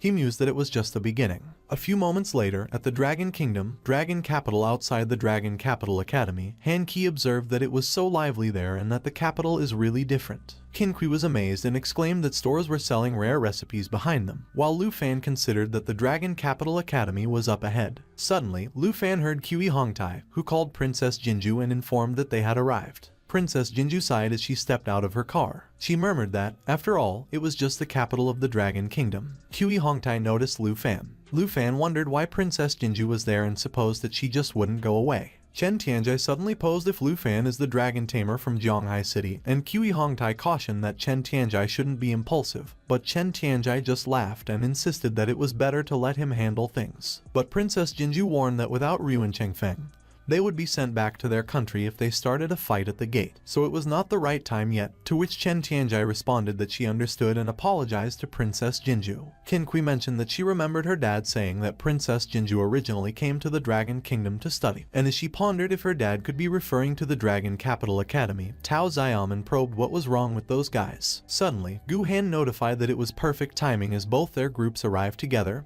and they should come in. Gu Han inquired if Chen Tianjai and Lu Fan don't know each other and indicated that they were the first and second in the southern province, both dragon tamers, so Dragon Capital Academy calls them the twin stars of the southern province. Lu Fan realized that Chen Tianjai, the second in the southern province, is also a dragon tamer. Chen Tianjai asserted that he had heard Lu Fan's name for a long time. Lu Fan glared at Chen Tianjai as Chen Tianjai called his name. Lu Fan called Gu Han and stated that he knew those two already. He inquired if they could rest first because they had a long journey to the Dragon Capital, and as Han Qi remarked that they should go quickly, Gu Han responded that they should let her show them to their accommodations. She noted that if there is anything Lu Fan is not satisfied with, he could change it in advance, and she would explain about the freshman orientation the next day. On the other hand, Princess Jinju declared that they will walk by themselves. A few moments later, Gu Han explained that it was the villa area for first-year students with a total of 30 villas. She added that every year, the teachers review the entrance exam videos to evaluate the freshmen's comprehensive ranking, and the top 30 could live in the villa area. She mentioned that in the comprehensive ranking of first-year students, Lu Fan is ranked first, so number 1 is where Lu Fan will live. Gu Han informed that Chen Tianjai, the second in the southern province, is ranked 18th in the comprehensive ranking, so number 18 is his residence. Lu Fan considered that it seems that Chen Tianjai has accepted Princess Jinju's terms and betrayed his dignity, so it is ridiculous that the two of them are called the twin stars. Suddenly, Qin Kui remarked that with their scores, she and Tao Xiaoman can't make it into the top 30 comprehensive ranking, so she queried if they should go to the student dormitory to check in. And Gu Han acknowledged that she was right, so she will take Qin Kui, Tao Xiaoman,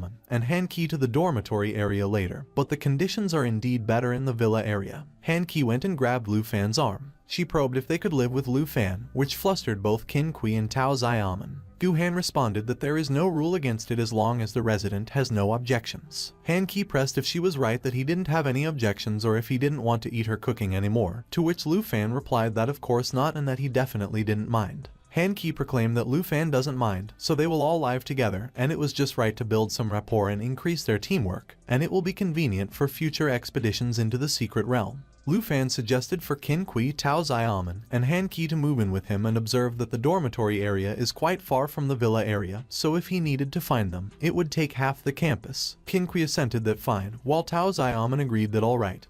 because she stays wherever Kinqui stays, and after all, the conditions in the villa are much better. Han-ki celebrated and cheered that Kinqui could taste her cooking from that point onward too, while Tao Xiaoman warned that living together is fine.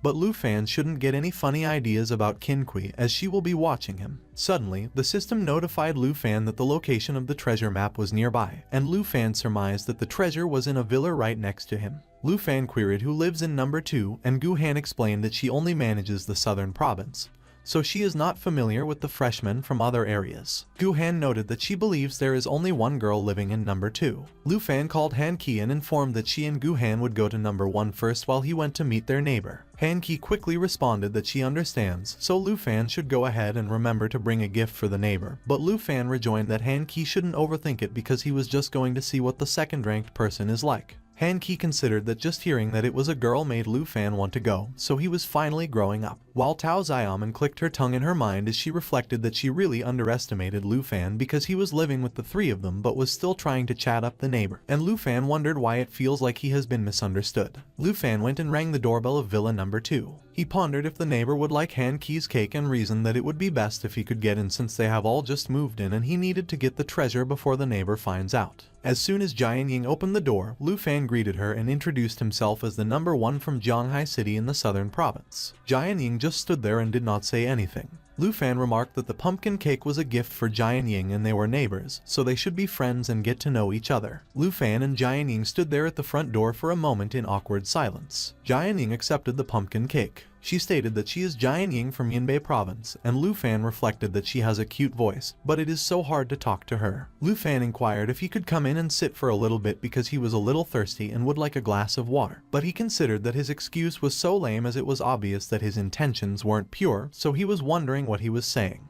But Jian Ying nodded and Lu Fan expressed thanks. Lu Fan quickly ran past Jian Ying. Jian Ying was puzzled when she saw that Lu Fan had already disappeared toward her villa. Meanwhile, Lu Fan realized that he can't stay there long, so he must find the treasure quickly. As Lu Fan entered a room, he assumed that it seemed to be Jian Ying's bedroom. He cursed in his mind as he entered another room and figured that it was the bathroom. Lu Fan opened the door to another room, as the system notified Lu Fan that he had arrived at the treasure map location. He believed that he had found it and that it must be the room Jian Ying hadn't been in. There was a jade dragon egg in the room, and Lu Fan recognized that it was indeed the second dragon egg. Lu Fan quickly ran out of the room, and he came across Jian Ying, who was carrying 2 glasses of water. He explained that he is suddenly not thirsty anymore, so he will head back, and it was nice to meet Jian Ying, so he will see her at the freshman entrance ceremony the next day. Jian Ying noticed what was in the room where Lu Fan came from. She wondered if Lu Fan was a pervert. That night, at Villa number 1, Lu Fan stayed up. Xiao Yi was staring intently at the jade dragon egg. Lu Fan observed that it was a jade dragon egg and it was just like when he found Xiao Yi's dragon egg. The jade dragon egg started to crack. Both Lu Fan and Xiao Yi were surprised when a bright light burst out of the jade dragon egg. A level 1 jade Dragon emerged from the egg. Lu Fan noted that it turned out that the jade dragon is not a combat type dragon because with over 600 spirit, it is clearly a support type. Looking at the jade dragon's skills, Lu Fan calculated that for Xiao Yi and him, who shared a bloodline with dragons, all effects would be doubled. Lu Fan estimated that during the big exam, Xiao Yi had a 30% boost from Dragon's encouragement, and when releasing Cataclysm, Xiao Yi's spirit attribute exceeded 7,000, so if he added the Jade Light from the Jade Dragon with double the effect, increasing the attributes by another 60% would be close to 12,000. He speculated that the Jade Dragon could also assimilate equipment effects into its own, so if it upgrades or assimilates a lot of equipment, he can't imagine how strong the Jade Dragon will become. Lu Fan determined that there is an important thing to think about. As he pondered what name he should give the Jade Dragon, he saw that the Jade Dragon and Xiao Yi were fighting, and he urged that they should stop it. Lu Fan suggested that they call the Jade Dragon Xiao Fei. He laughed and added that Xiao Fei sounds good and from that point onward, she will be Xiao Yi's little sister. Xiao Yi and Xiao Fei roared at each other, and Lu Fan insisted that they should stop it because they are going to wake everyone up. The next day, at the freshman enrollment ceremony, Lu Fan inquired if the life professions and combat professions didn't attend the enrollment ceremony together. Kinqui confirmed yes, so Han Ki had to go to a different place for hers while Tao Xiaoman wondered why it was so noisy in his room last night. Lu Fan prepared to answer Tao Xiaoman, but he was cut off. One of the male students called the others and urged that they should look, and another male student noted that there were two other beauties, a priest and a swordswoman, and they are so pretty and definitely campus belle level. Another guy commented that going into a secret realm with such beauties, even dying in there would be worth it, and he wishes he could be their boyfriend. Another guy scoffed that they dreamed, and as he queried if they don't see that there is a guy with the ladies. Another guy argued that there are two of those beauties and they can't both be Lu Fan's girlfriends. Ignoring those guys, Qin Kui explained that she inquired of Gu Han the other day, and the hidden profession had to sit in the front row, which made Tao Xiaoman wonder if she can't sit with Qin Kui, and she replied that she will go to the back row then. On the other hand, Lu Fan noticed Hong Wu, and he mused that he looked familiar. He realized that he already remembered that Hong Wu was the loud martial artist from the entrance exam. Lu Fan politely smiled at Hong Wu, but Hong Wu was enraged. Hong Wu recalled how his principal challenged if he really believed that he was the top scorer, and advised that he should check the rankings and see the difference between him and Lu Fan. And he believed that Lu Fan made him lose face in front of their esteemed principal, and he finally saw him. Meanwhile, Tao Xiaoman wondered why they put all the hidden professions together and if it meant that Lu Fan would be with Qin Kui every day from that point onward. On the other hand, Lu Fan noticed Jian Ying. Jian Ying did not respond when Lu Fan greeted her, and Qin Kui queried if they knew each other. Lu Fan replied that they sort of knew each other because Jian Ying is their neighbor who lives at number 2 villa, to which Qin Kui noted that she could see that Jian Ying was the one who ranked second overall,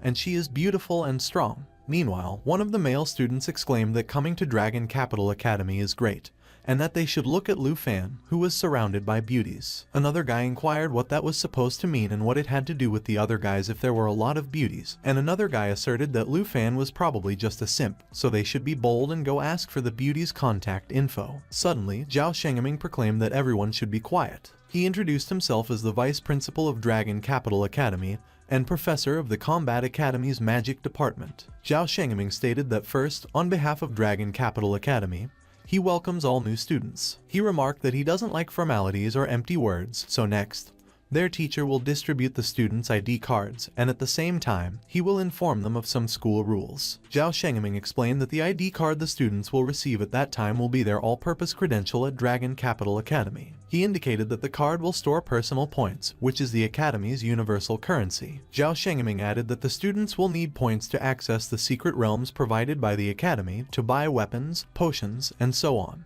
Lu Fan currently had 13,539 points in his ID card, and Zhao Shengeming observed that the initial points came from their entrance exam scores. One of the students commented that the difficulty of the entrance exams varies between provinces and it is easier to get high scores in provinces with lower difficulty, so he wondered if that wasn't unfair. Zhao Shengeming replied that of course, the Academy has taken that into account, so the entrance exam scores are divided by a difficulty coefficient based on the varying difficulties of each province's trials to determine the points, and the higher the difficulty of the trial, the smaller the difficulty coefficient. He elaborated that as an example, that year's trial in the southern province was the hardest, so their scores will be divided by the smallest coefficient of 96. Lu Fan surmised that it seems that number is all the funds he has at Dragon Capital Academy. However, Zhao Shengeming cautioned that those points are temporary because the freshman assessment in a month will once again determine their points. Zhao Shengeming continued that the top 30 in the freshman assessment will be eligible to enter the blue class, and students in the blue class will receive many special privileges, such as applying for closed secret realms, exchanging specified skills and equipment, and the right to move into the villa area. One of the students mentioned that he hadn't heard of blue clads before enrolling. Another student echoed that he hadn't heard of it either, but it looks like they have a chance to move to the villa area, and Lu Fan reasoned that it meant that he, being the current first place, has the qualification for the blue class, but if he loses that qualification later, he will have to move out of villa number 1. Zhao Shengeming laughed and declared that he understood all the students want to enter the blue class, but he must tell them in advance that entering the blue class doesn't mean they could relax because any student could challenge the members of the blue class in battle, and blue class members must win to retain their spot. He warned that if a blue class member loses, they must give up their spot to the challenger, and moreover, blue class members cannot refuse challenges. Zhao Shengeming informed that currently there are 30 members in the blue class, the top 30 in the entrance exam. He revealed that the first place is the top scorer from the southern province, Dragon Tamer Lu Fan. One of the students pondered if the first place was Lu Fan and if he wasn't the simp, and suggested that Lu Fan must have a dragon to be the top dragon tamer. Another student cautioned that they should keep their voice down and not let Lu Fan hear them, because if he really has a dragon, they are screwed. And another student remarked that even an earth dragon is formidable, so it was no wonder Lu Fan is the top scorer from the southern province. Suddenly, one of the students announced that he just searched and there are no scores or videos of Lu Fan's entrance exam. Another student speculated if Lu Fan could be an unqualified beneficiary, someone his family arranged to get in, and another student observed that indeed, only the second place from the southern province, Chen Tianjai, has searchable results, and they should look at how powerful his dragon is. On the other hand, Chen Tianjai wondered when she wanted to take Lu Fan down and responded that he would follow her order, but Princess Jinju advised that Lu Fan's strength is still unclear, so Chen Tianjai shouldn't rush,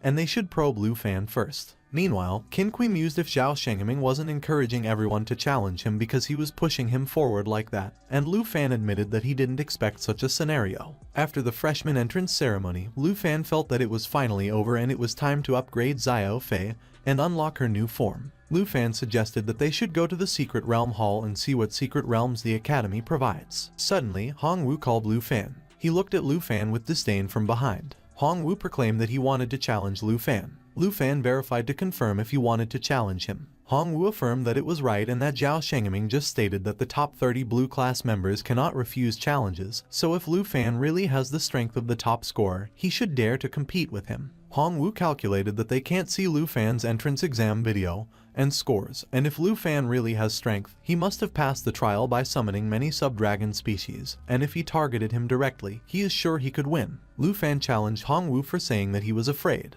He agreed that if that was the case, he would accept Hong Wu's challenge, and Hong Wu acknowledged that Lu Fan had guts, so he would bet 200 points. Lu Fan wondered if it was only 200, but he reasoned that it was fine because 200 should be a lot for Hong Wu, and he agreed with Hong Wu and confirmed that they will bet 200 points. One of the students inquired if they were already fighting and observed that it was the number 1 dragon tamer, so that should be interesting. Another student probed if a dragon tamer isn't similar to a summoning mage, and Princess Jinju noted that it was a perfect opportunity to see what Lu Fan got, so they should keep a close eye on every move he makes. Meanwhile, Hong Wu declared that they will start on the count of 3 and started counting down. On the other hand, Tao Xiaoman asked if Lu Fan won't lose, and Qin Kui laughed and replied that Tao Xiaoman hadn't seen Lu Fan in action. Gu Han and Zhao Shengming watched expectantly as Hong Wu continued to count down. Hong Wu prepared to attack and uttered the count of 1. Meanwhile, Qin Kui assured that Tao Xiaoman will know soon. Hong Wu lunged at Lu Fan and shouted that they should begin.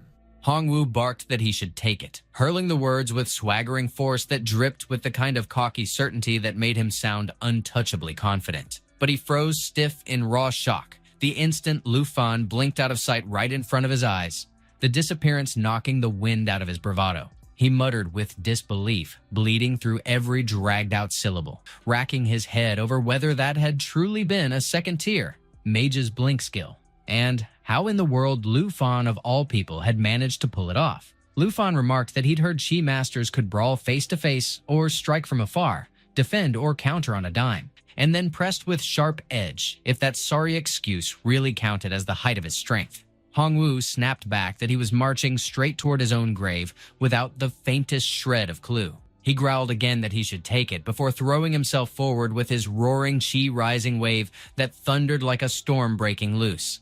Lu Fan twisted and wove, slipping through each strike with maddening ease that turned every miss into salt in the wound. Hong Wu gritted with frustration, convincing himself that as long as he kept that dragon pet from hitting the field, he could drag this clash out and bide time for an opening.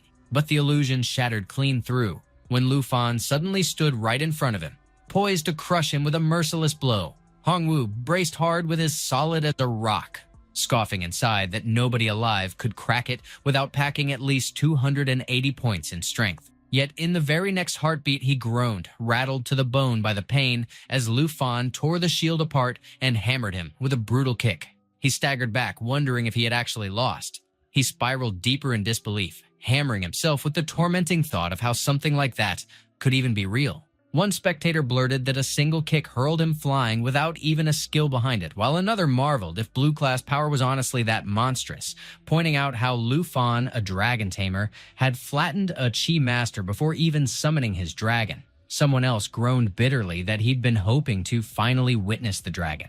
while another pointed out the blood running from Hongwu and wondered if he was already badly injured. Back in the ring, Lu Fan remarked with almost lazy ease that his skills were lacking, because with barely any effort, he was sprawled flat on the floor. Meanwhile, Princess Jinju leaned close toward Chen Tianxi and pressed if he had been keeping a sharp watch on Lu Fan, probing how confident he felt about beating him. He admitted bluntly that without the dragon pet, he only felt about 30% sure on sheer ability alone.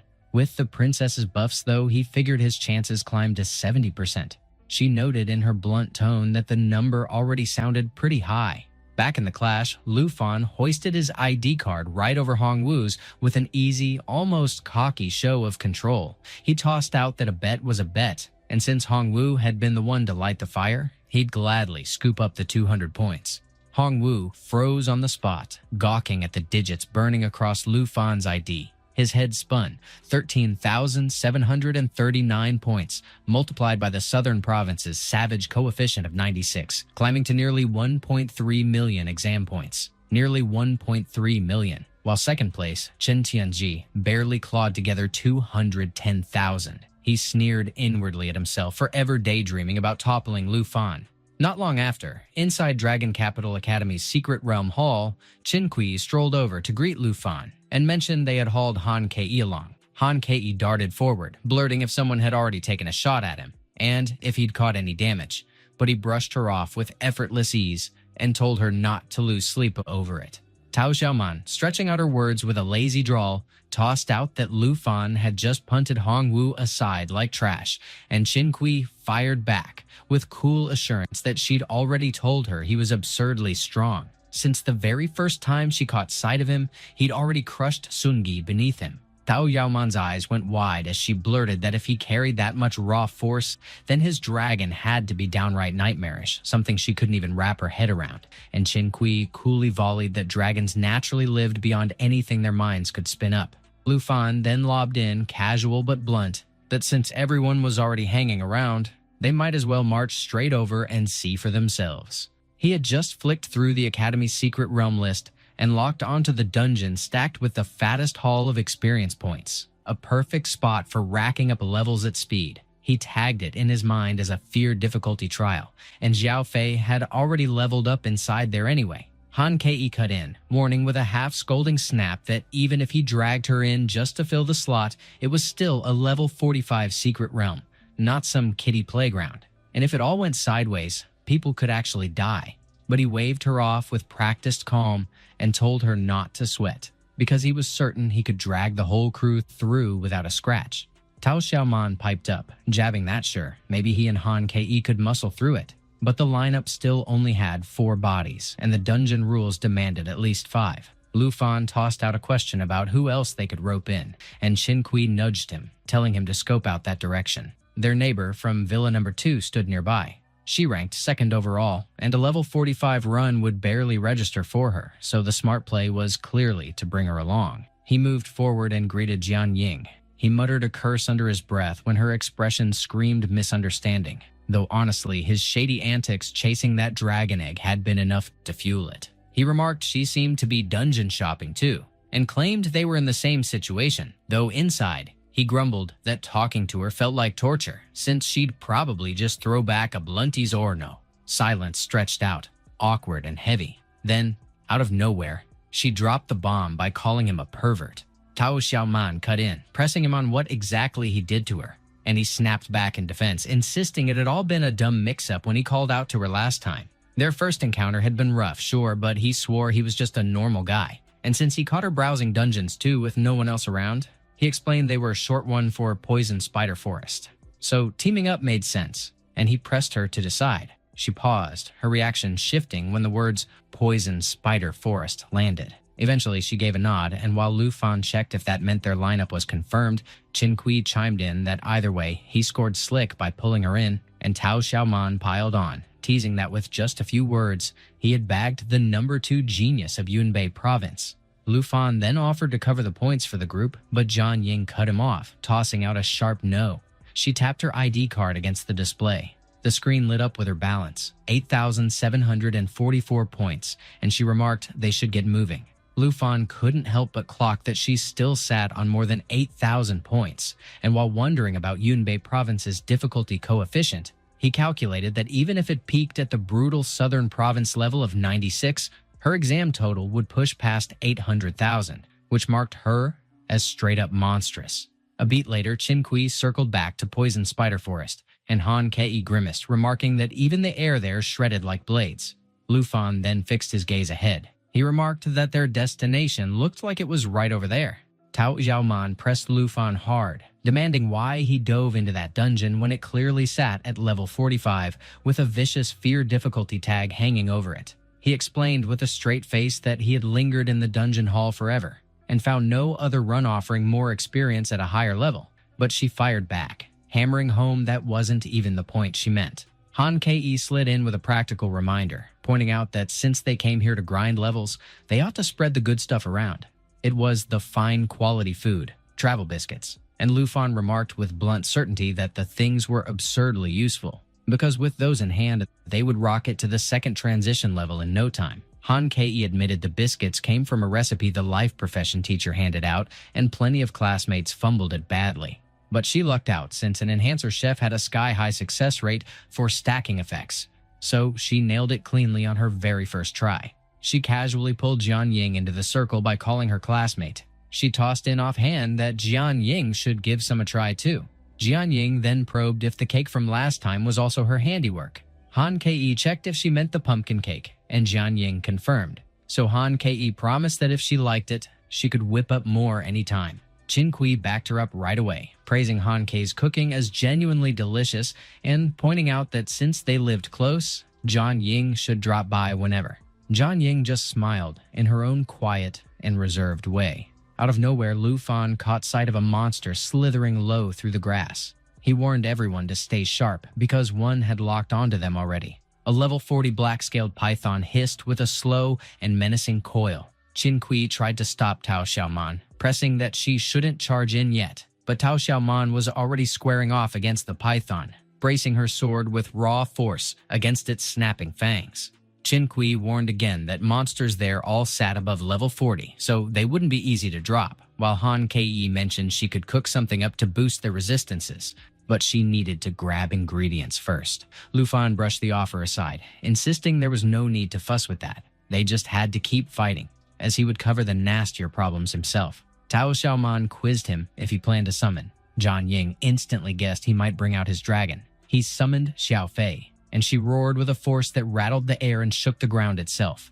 Everyone froze in sheer confusion when they laid eyes on her. Tao Xiaoman demanded in blunt disbelief if that thing right there really counted as a dragon. Lu Fan scolded Xiao Fei with a sharp edge of humor, telling her not to perch on his head and accusing her of acting far too cheeky. Qin Kui arched a brow and pressed if it wasn't Xiao Ye instead, pointing out with sly emphasis that he had 2 dragons, while Han Kei pressed harder, baffled at where that dragon even appeared from and why she had never glimpsed it before. The python lunged in sly timing, pouncing on the opening when Tao Xiaoman lost focus, blindsiding her so hard she didn't even see it coming. Lu Fan barked out sharp, pushing Xiao Fei to fire off Emerald Light without holding back. Tao Xiaoman braced against the python's tail, but the heavy impact drove a groan from her lips and sent her staggering off balance. Qin Kui hollered quick, vowing she would patch her up immediately. Tao Xiaoman pushed back instead, demanding if the earlier strike had even been blocked. Lu Fan confirmed bluntly, laying it out, that with Xiao Fei covering the field, they could all breathe easy since debuffs and injuries meant nothing now. Qin Kui bragged with crisp bite that her cast scrubbed away debuffs, blocked hits, and boosted stats all at once, easily outshining any second-tier priest, while Tao Xiaoman muttered with grudging awe that dragons really proved their worth since even a small one could shield her and crank her power sky high. The python hissed out loud and vicious, lunging straight at them. Han Kei shouted fast that they had to stay on edge because it was coming hard, and Lu Fan fired back coolly that he would take care of it. Then everything froze as a savage beam ripped the air and scorched into the python's mouth, slamming it down with brutal force. Jian Ying snapped cold that wasting more time wasn't an option. She stood tall as a level 21 swordmaster wielding the level 21 Bloodbreaker sword, reminding them flatly, that they were already marked targets. Lu Fan caught on it was her, recognizing the strike as a sword master's hallmark, and admitted with a tight edge that number two's strength cut deep. Jian Ying stiffened in a jolt when her eyes locked on what rose behind Han Kei. Lu Fan bellowed fast at her to duck. Han Kei froze, baffled and clueless about the threat creeping right up behind her. Lu Fan lunged hard, yanking her flat to the ground, while Jian Ying sliced brutal into the spider. Two level 45 silver-armored spiders crawled out and Lu Fan cursed inside, knowing Sword Shadow's armor break wouldn't even scratch them. Jian Ying burst into a blur of speed and shot straight at the spiders. The spider hurled out mandible piercing, but it swung wide and missed clean. It lashed out again and again with mandible piercing, but every strike whiffed against Jian Ying. Lu Fan shouted sharp for her to keep her guard up. He drove his blade deep into the spider's body just as she hung in midair, nearly clipped. She shot back sharp that he better not slack off. She warned there wasn't just one silver-armored spider. She conjured her level 21 Breaking Army Greatsword along with the level 14 Water Cold Sword. She laid down grim that silver-armored spiders weren't the only threat. Black web hunters had arrived too. A level 45 black web hunter lingered in the distance, its gaze locked cold and unbroken on them. Lu Fan remarked that Jian Ying's weapons were all class exclusive, and he noted with a sharp glance that they definitely didn't look ordinary. She explained that a swordmaster could personally forge her own weapons, and each one grew stronger alongside her starting from level 1. But it clearly wasn't the right moment for polite introductions. She immediately unleashed her frost without hesitation. He compared it in his head to a dragon master, thinking that one upgraded the dragon pet while the other strengthened the weapon. Out of nowhere, a spider shrieked behind Jian Ying. Lu Fan quickly called Zhao Fei over and urged her to unleash Emerald Light. Jian Ying responded by activating her mountain shaker. She hurled her sword straight into the spider's stomach with sharp precision. She pointed out that it carried a 30% attribute boost and thanked Lu Fan as her water-cool sword shot up to level 15. Lu Fan's Emerald Dragon also leveled to 2, and he reasoned that she wielded the blood-breaking sword for swift penetration, the water-cold sword for magic control, and the third one for blocking with high damage. And seeing those three together, the Swordmaster was undeniably a versatile class. They were suddenly rattled by Han Kei's piercing scream. Qin Kui shouted toward Tao Xiaoman and urged that they protect Han Kei.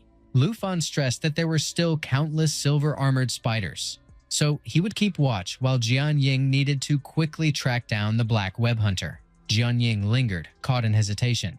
She then caught sight of everyone battling together with fierce determination. Lu Fan reminded them that they must watch out for web bind, since once caught, breaking free would be nearly impossible. She couldn't help but be amazed at their teamwork in action. But then she jolted in alarm as multiple projectiles sliced toward her from behind. She instantly raised her sword to deflect them, and the Emerald Light lent its defense as well, but one slipped through and struck, leaving her wounded. Lu Fan cautioned her to wait because she was injured, and he pressed that she mustn't go deeper on her own. He then urged Zhao Fei to hurry up and heal her immediately. But Qin Kui called back to him and insisted that he needed to chase after Jian Ying, because with Emerald Light, they could handle things there. He finally relented with a quick reply, agreeing and declaring he would entrust his aunt to their care. A few moments later, Lu Fan reached the black web hunter's location, and he froze for a second when he caught sight of Jian Ying's battered state. He looked straight at her and declared that he had found her and came to back her up. She already carried several injuries across her body, and her breathing came out ragged. Lu Fan wasted no time and unleashed Emerald Light in a rush of healing energy. Jian Ying stubbornly insisted that she could finish it off on her own, but the black web hunter lashed out with its web bind, and she instantly realized the situation had turned grim. Lu Fan warned her sharply not to lose focus. He pressed that she should stick close and follow him. He then unleashed his Dragon Claw without hesitation. With a brutal swing, he shredded into the black web hunter's body. Jian Ying registered in disbelief that with just a single strike, he had left the monster heavily mangled.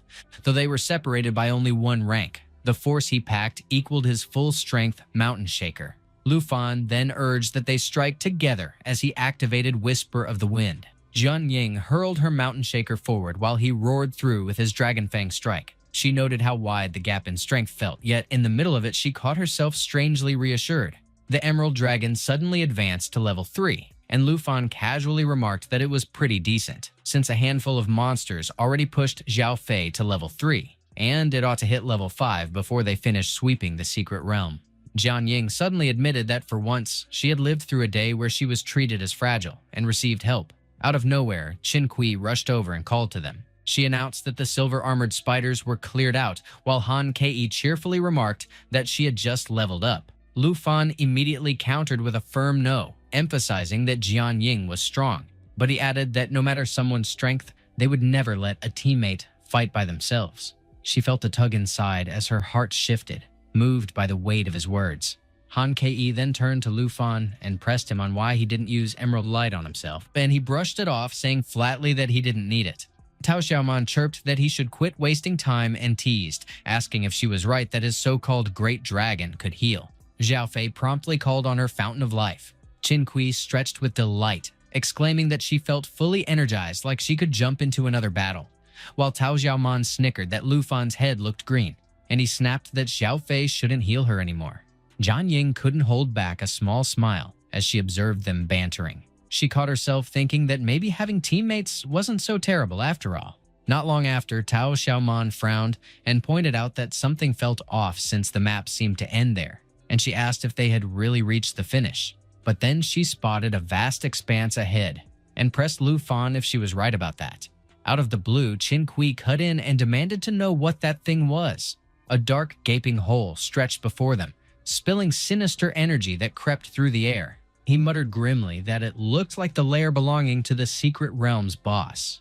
Lu Fan was standing at the edge of the cliff, casually checking out the boss's stats flickering across his system screen. He figured that absorption regeneration and mass frenzy were both tricks for commanding other spiders, which meant clearing them out first sounded like the smart play. Qin Kui turned to Han Kei, advising her not to look down, while Tao Xiaoman remarked that the sight might be too brutal for someone outside the combat class. But Han Kei insisted that even if she couldn't handle it, she had to learn somehow. They'd been shielding her for too long, and if she couldn't even look, she'd just weigh them down in battle. Then she puked, grimacing that it was disgusting, and Lu Fan dryly figured that must be what people call the harsh realities of life. Jian Ying remarked that whether they charged or finished the boss off, the little ones had to go first, and Tao Xiaoman recalled seeing another team strategy that said ranged classes should kite and pull mobs, clearing the area before approaching the boss, though she wondered if it seriously took 4 whole days to finish. Han Kei frowned, asking if it really took that long, and since she'd only brought food for 1 day, she joked if they'd be up for roasted spiders, to which Qin Kui snapped that she'd rather starve.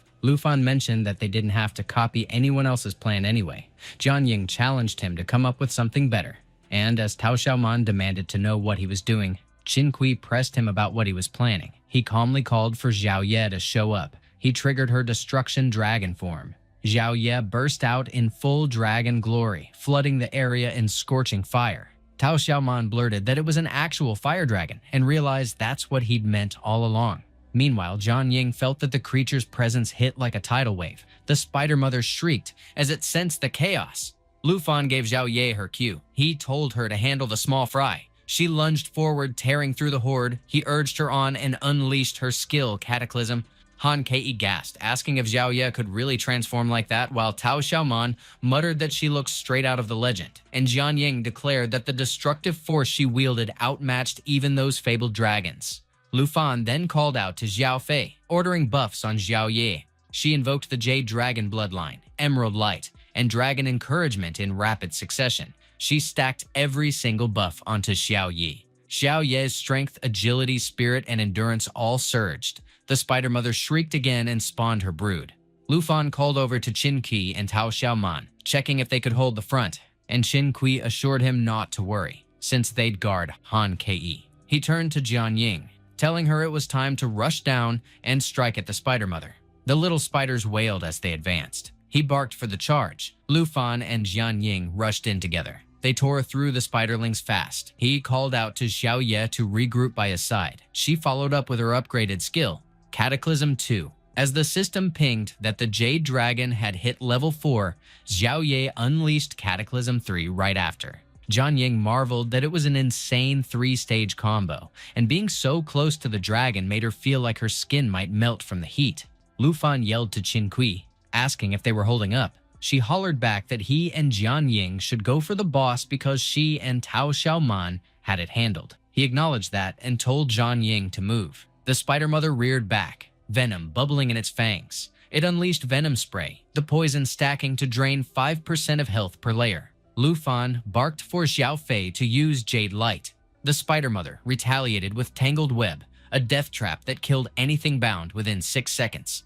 Lu Fan slashed his blade, slicing through the sticky threads, but the attack clipped his face and he grunted as blood streaked down his cheek. He told Xiao Ye that it was time. Meanwhile, Xiao Fei's gaze locked onto the droplets of his blood hanging in the air. She tilted her head and caught them with her tongue. She swallowed every one of them. Lu Fan commanded Xiao Ye to release Burning All Things. She beat her wings and conjured 4 blazing tornadoes that tore through the spider horde. Jian Ying wondered if it still had even deadlier powers, and realized that kind of apocalyptic destruction could wipe out entire nations. The small spiders screamed as the flames devoured them. She couldn't help but think it was incredible. One dragon nearly erased the swarm alone. Then the system chimed to notify Lu Fan that the Jade Dragon reached level 5, unlocking a new skill, Jade Blessings, which added 3 layers of Jade Dragon aura to boost the next 3 attacks. He started to order Xiao Fei to use another skill, but froze when her body began to glow. He wondered if it was what he imagined. Her wings spread wide, massive and radiant. She grew human legs beneath them. Her body shifted into a human form. He realized it was just like Xiao Ye. Xiao Fei had gained a new form, and with it, far greater power.